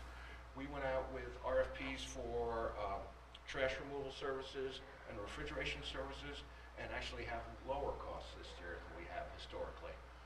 She is a fantastic negotiator, and really boils down. If you look at our website, you can see the number of RFPs have increased. We're signing multi-year contracts to try to contain costs and have a continuity of service. But you can see my numbers are sort of all over the place just by the way things are being budgeted and moved around. Well, the big thing is the staffing, right? Because we pulled them out of elementary, middle, high. You saw those downs in those facility lines earlier. Here's where the up is. A thought on that, thinking ahead to the next step when we're presenting this to the budget committee, probably just a summary schedule somewhere in here that shows the puts and takes and where we came out net is going to head off a lot of questions. Any time we're reclassing expenses like this, to just throw a summary schedule over it will help them a lot. Yeah, that's a good idea. Yep. Okay. I did want to just piggyback off some things that Dave said. One, the responsiveness of the facilities department is noted across the board. I can't tell you how many times I'll be in a building and somebody will say, "Yeah, the door was not working," and before I even had time to make a request, there was someone there fixing it. I mean, it literally is that fast, and I think that they are on top of things. And obviously from a security standpoint, that's really, really valuable, but that's really important. And I also, I'm thinking just not that long ago, I got a call from Chief Jordan because there was a funeral service that was taking place for a person connected to the Newmarket PD, and they needed to have access to additional parking. And I'm not kidding, within 15 minutes, Dave was working with the police department to sort that out and make sure that the needs were provided.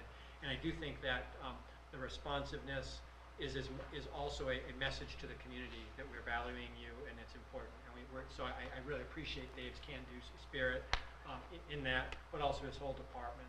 So it's really important to note that. This is one of the town's biggest investments, and it's my job to prove to the town that we value that investment and we will maintain that investment. That's really what we're trying to do. What are you, I have a certain amount of anecdotal evidence from my kids and their friends, which obviously tends to emphasize what they perceive to be the funniest examples. And also kind of a question for Sean and Andy. As the kids are back back in the buildings and somewhat liberated from the cohorting and the other strategies, how are they treating the buildings? Better, worse than historically? Bathroom. Say at the high school, right? We have the same I hear a lot about bathrooms. Bathrooms Everybody hears about that. Every school, even Everybody, when yeah. I was, I mean, bathrooms are just, They're just tough. They're beating on them pretty good. They really are, but we're fixing them just as quick as they can, right? If there's one piece of garbage in a corner, it's much easier to throw a second piece of garbage in the corner because there's already something there. If there's graffiti on the wall, it's much easier to add more graffiti to that wall. Our goal is the second we see it, it's gone, so you always think you're the first one doing that. And that really does limit the amount. I also think that one of the things that we realized the first day of school, we're standing, actually even before school started, I'm standing in the front hallway with Andy, and we're just looking at how blank the walls are, and everything is just very sterile and clean, and which is not wrong, but there's no, there wasn't enough student ownership of things, and I do think one of the things that we're trying to affect, I was over at the elementary school yesterday, I love all the bulletin boards and stuff. It create a sense of student-centeredness and ownership, and I know Andy's working to get some more murals, more stuff on the walls to create that sort of ownership, and that will result in less of the things that Dave is just referencing. The displays at the entrance of the high school are a good example. We just lit them this year. They were never lit before. Nobody thought to look at them. Nobody ever knew. Now they're lit. People notice them, and we're going to teachers. Hey, put some of your art in here. Hey, we also added outlets underneath them so you can do multimedia displays. Throw a monitor in here. You can plug it in. We have woodworking work in there. We've had, so it really does give the students some ownership of the building. We've included in the budget for next year to light the cabinets outside Miss Blake's room and in the event entrance. We've also been going around, and I told my guys, we're going to be doing murals all over the school. I want these walls perfect. I don't want a Michelangelo on a hole with, wall with a hole in it. So we've been going around and hitting those. I have one guy who, strangely enough, loves nothing more than repairing drywall and painting. And I just, here's a brush and a spackle, knock yourself out. all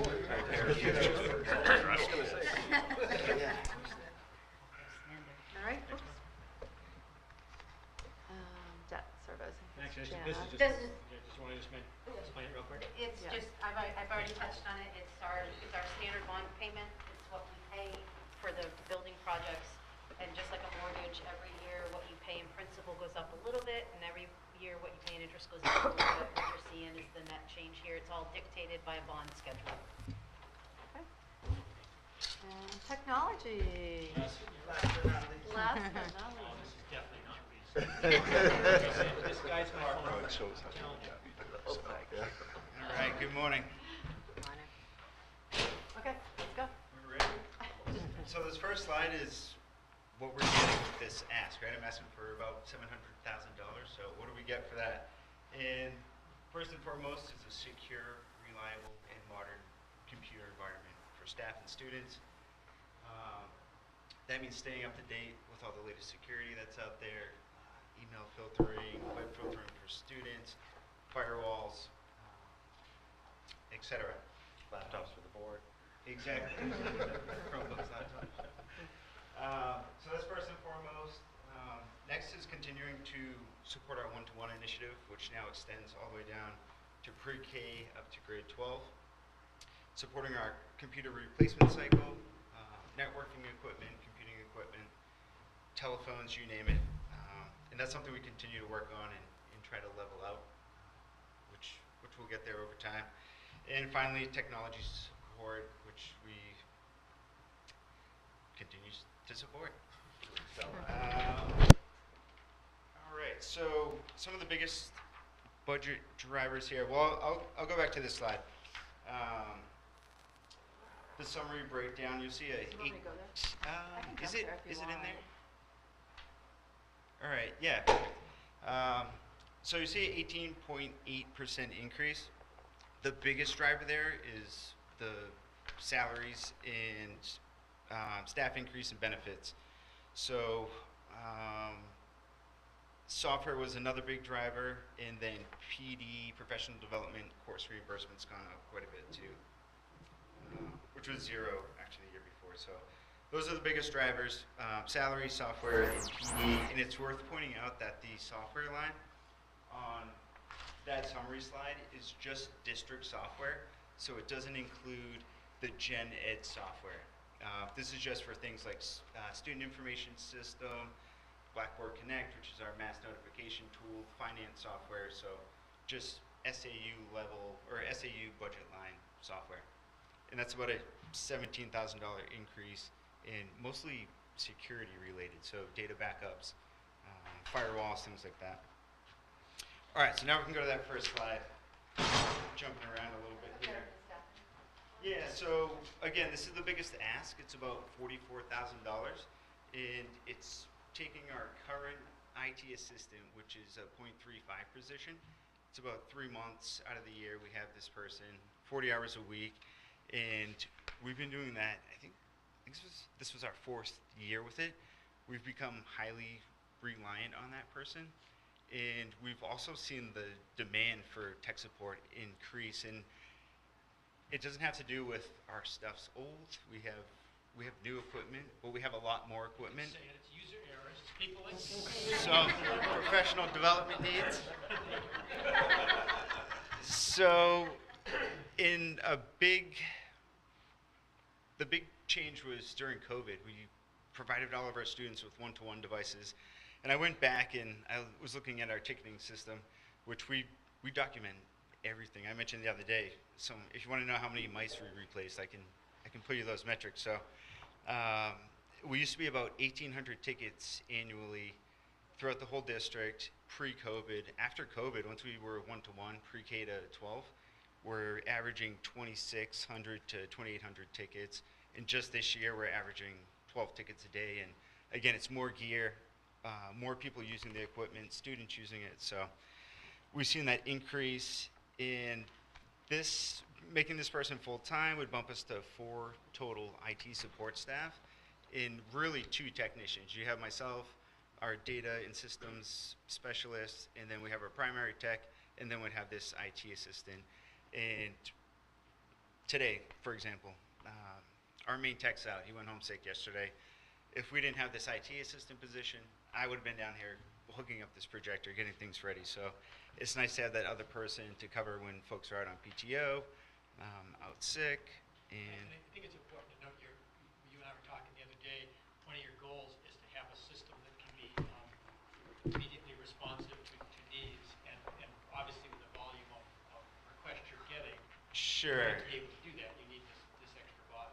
Yeah, it really comes down to what do you want for level of service. If you want to, do you want to be able to react, like Dave mentioned with his crew, they can fix a door immediately if a teacher's, they're doing presentations and the projector goes down, they want to keep things moving forward. So that's really what this ask gives us, is maintaining that high level of service and immediate response. And I mean, we have 1,150 users and over 1,000 pieces of equipment. So we do a lot. We're responsible for a lot. And Jason, could you back to the one-to-one grade levels where we one-to-one at? everybody. But I thought we did that for pandemic, and the plan was to shift back to grade 3 plus. So we have the gear. It's in its 3rd year right now. I see. So we have it. It's in the classrooms, and so next year is when we'll start looking at pre-K, 1st grade, 2nd grade. What do we do there? Do we refresh? Do we change? They're on iPads pre-K to 1st grade. Yeah, can I just add that the iPads are not really conducive as, I'm going to say 1st grade, and the way that the Chromebooks are, they can be touch and not, and so when we do some of the digital learning tools, they just don't play with iPads. Either they don't read it, so the kids can't access it, so even the 1st grade teachers have been asking, can we just get Chromebooks, please? Yeah, we're starting to see the So, demand there. yeah. The Chromebooks are less, even for a touchscreen. Yeah. There's less money there and a little less overhead for us to maintain them. So. But I do think one of the things that happened in the pandemic is that obviously for good reasons, we had to move rapidly to a one-to-one initiative. So devices were being gotten in everybody's hands. Now we're in that position of, okay, can we establish some kind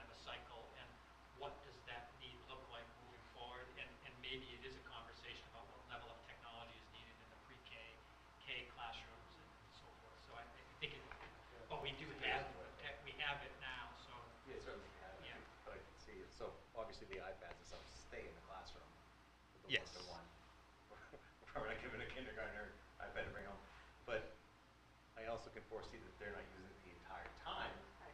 during the day, so is it like, kind of, we can have carts that rotate between classrooms, so that when they are needed for Chromebooks or whatever, they're available. We used to do that. Yeah. That- Testing, Can't sure, share. that would be, yeah, Yeah. yeah, that's a great point.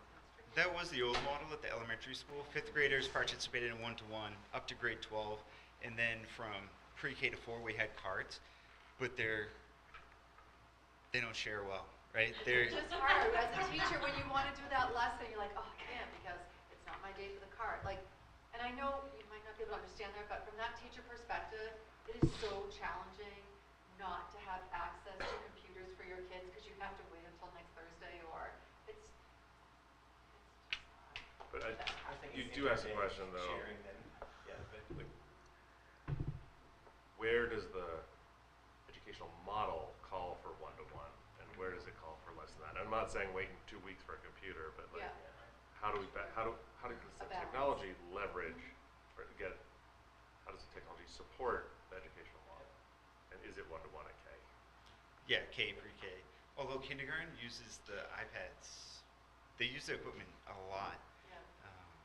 So it's interesting, but we still have some time before we have to make those decisions. I think next year's that budget cycle when we'll start talking with Sean and teachers and Debbie Jankowski and then we also need to balance, are they being used as a? Yeah, and get some data for you of how, As in, because sometimes it's in Crutch. station work, it's not I don't the know, it's entire class an additional together parent. using So, it. right, additional adult, right? Are they being used in? The way I as use an adult? TV with my kids? Yeah, well, Just yeah. watch that for a minute, I gotta.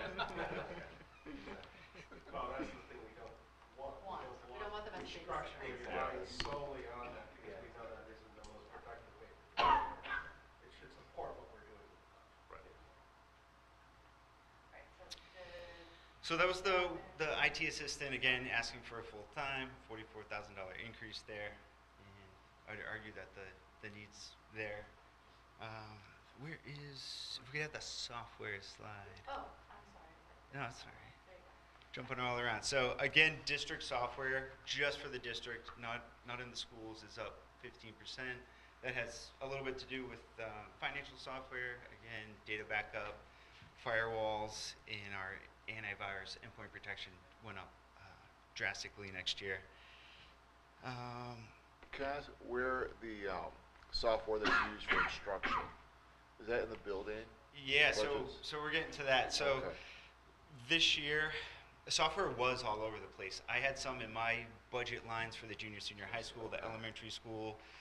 Andy would have had some, Sean had some, and Jan said, hey, let's pick a spot and put it there. I don't care where it goes. But so that's something we worked on this year.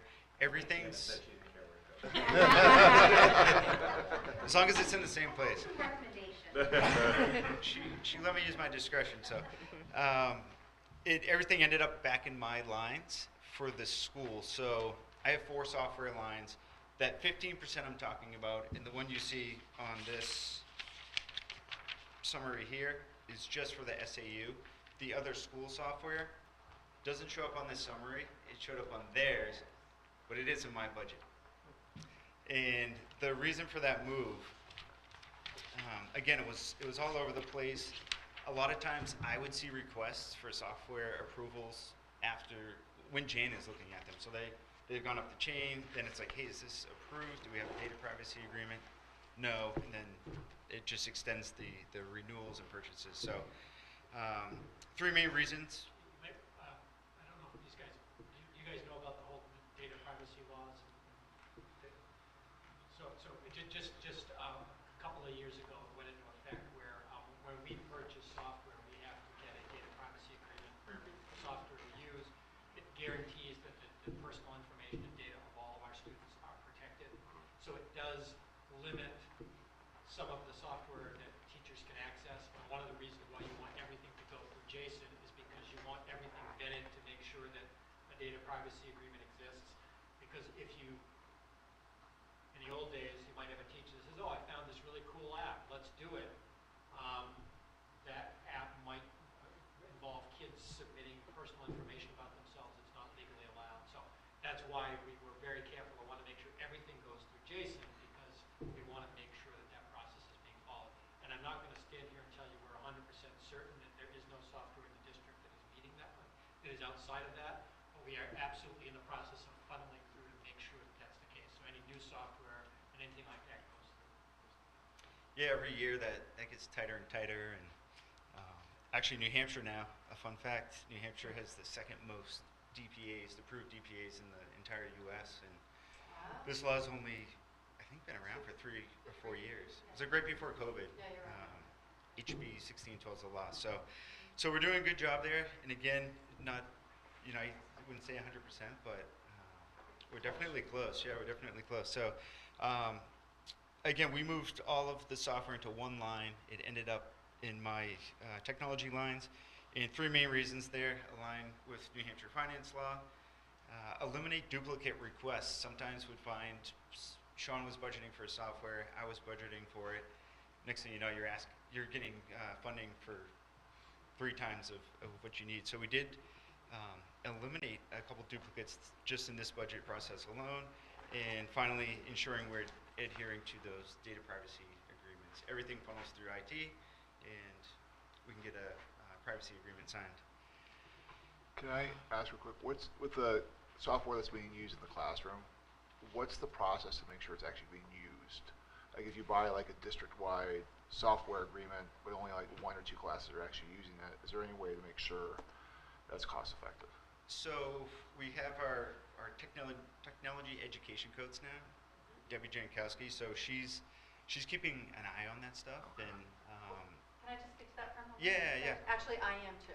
Okay. So for example, a lot of digital software, digital learning tools, I'll call them, were purchased in COVID, during COVID, of just like, how can we access? So what I'm doing now is peeling back those layers. I am looking at usage. So I can pull reports, let's say UCLA, for example. It's a good tool because UCLA, let's say I'm a science teacher or a social studies teacher or English language arts teacher, and I'm doing a particular lesson with the kids and I want to build their background knowledge. So maybe I want to give them a piece of literature to read. But I know not all the students in my class can access maybe the 8th grade level reading. So I can still have the 8th grade level outcome, but I can choose a reading. So they'll give me the Lexile level, which is a reading level to comprehend both vocabulary, sentence structure, meaning. And I can choose the Lexile level so that it can be the same topic, but I'm going to give different readings within my classroom. So I now am going on to UCLA because it's very expensive. And we have it up until December 30th of 2022. So I'm looking at renewal. Well, before I renew anything, I'm going to the data usage platform, and I can see exactly how many teachers are accessing it, how often are they accessing it, and is this really a tool for us to purchase? Then I send emails out to all of the staff and say, we need to have a conversation about UCLA, and I need justification.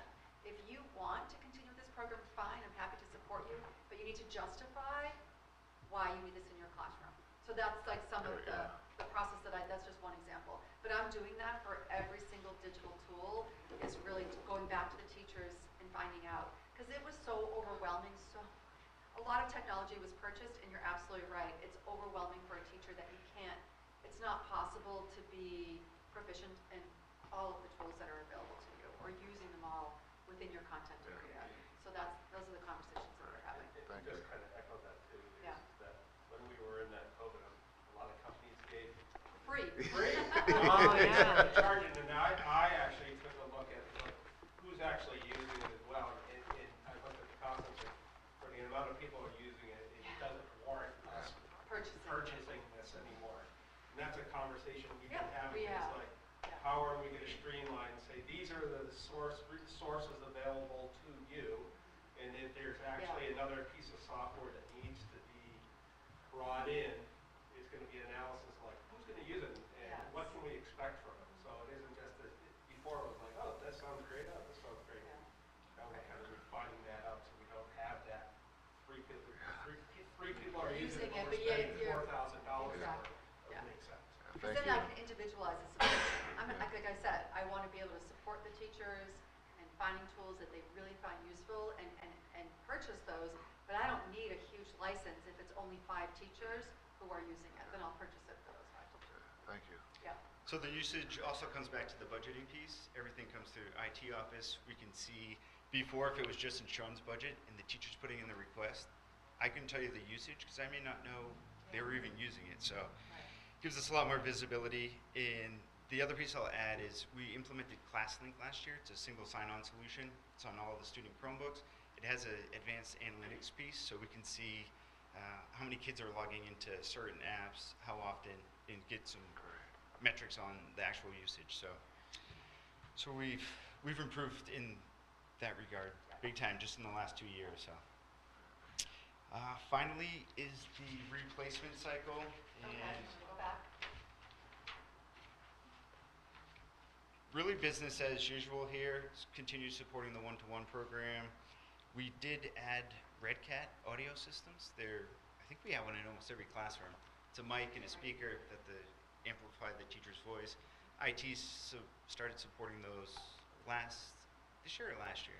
Well, we talked about this part. Yeah, so we're supporting them, but we're also adding a couple devices every year into our replacement cycle. And then the big one is two or 3 years ago, we bought about 150 staff laptops, bought them all at once, which was great.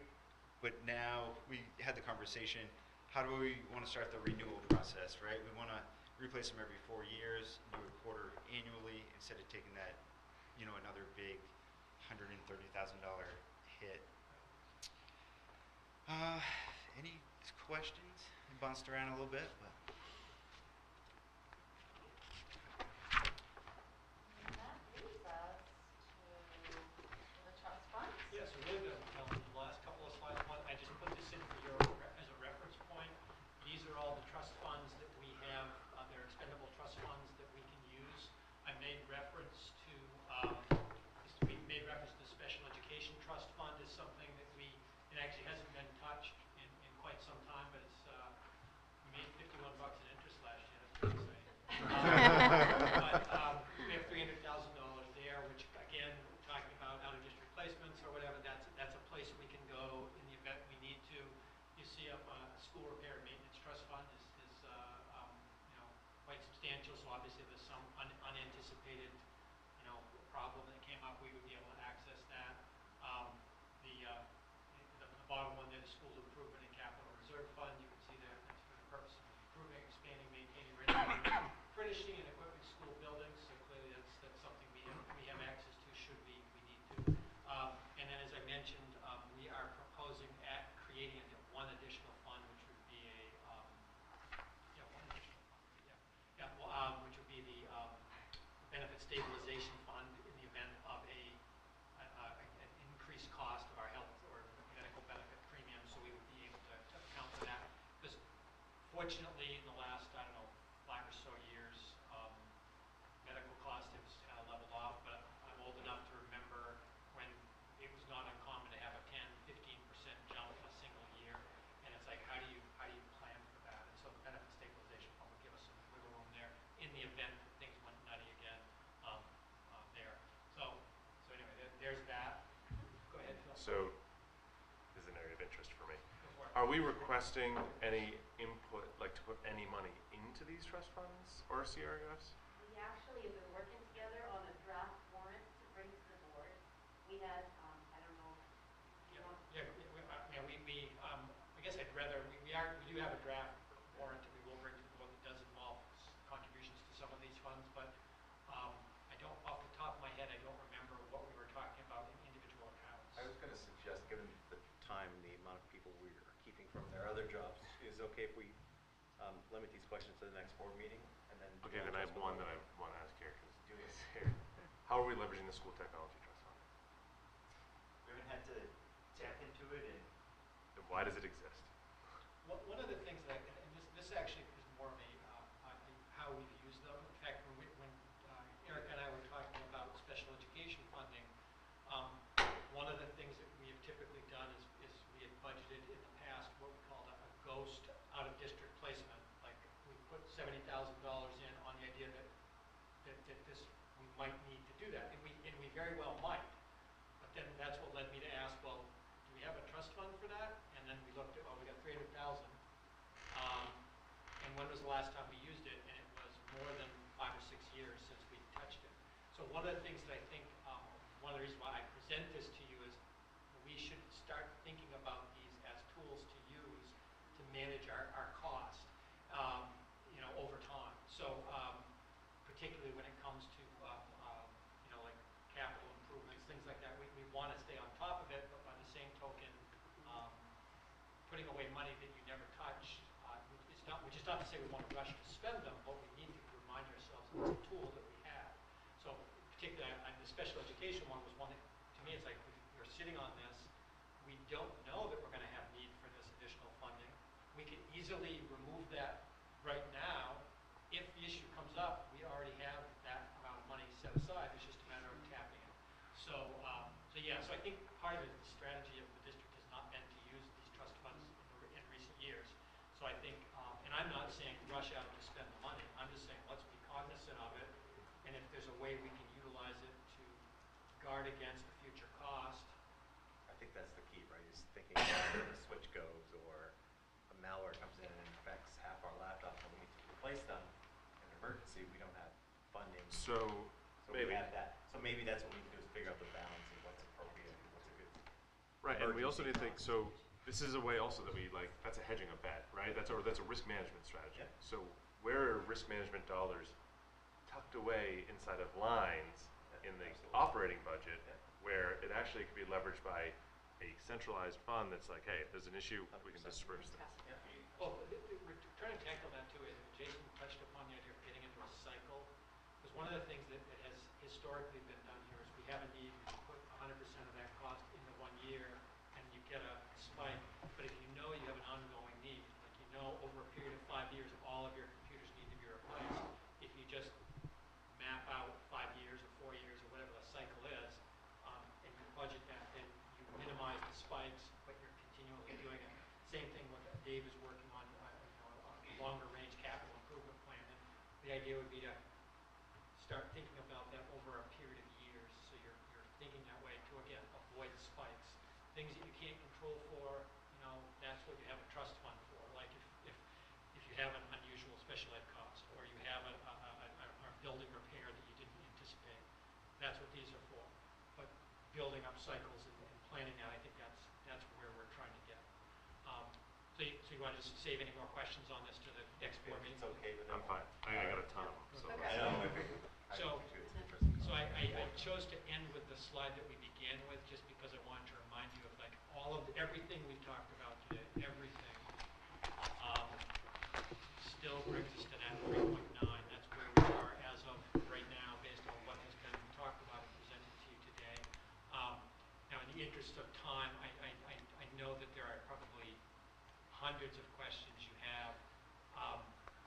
My thought is, if there are specific questions you want answered at the next board meeting, have any board member email Patty Banfield with those questions, and then we will make sure to be prepared to respond to those things. So I don't know if there's any general guidance you want to give us at this point. I have two questions that I've been trying to pick out of the Go ahead. conversation you'd asked me to kind of track. One was relative to the gateway limitations for students on AP that Andy said he would get back on. And then the second was Dan asked about trying to present the facilities, professional services shifts and stuff, in a meaningful way for the budget committee. Those are the two I have. Was there anything else any of you had as a lingering question from our discussion today? this might be a larger Yeah. conversation, but sort of to my last point, where do we have contingency funds or risk baked into line items at inside budgets? And do we philosophically want to continue with that, or would we want a centralized at the district level, some number where we're this is the risk management number that can be allocated anywhere? Yeah, I mean, it's just a good point, because if you've got 10 line items that each have a 2 sigma reserve in them, Yeah. what you have is a 6 sigma budget, which is probably not quite where we want to be. Just as a general point here, as we went through all of the budgets in the district, one of the things that we did was we looked for places where things tended to be double accounted for, and tried to remove as One example is like historically, people would put something in under repair of equipment and also under new equipment. It'd be the same request. And it's like, well, so you're basically doubling up the request. So we did find a number of things like that. We would say, okay, I understand you need a new piece of equipment. Great, we're going to show up in one place. But you don't budget to repair the same piece of equipment and then buy a new piece of equipment at the same time. So you have to think of it. So we did attempt to do that, and again, the cycle idea is largely about trying to know that there are things that are going to come up that we have to plan for.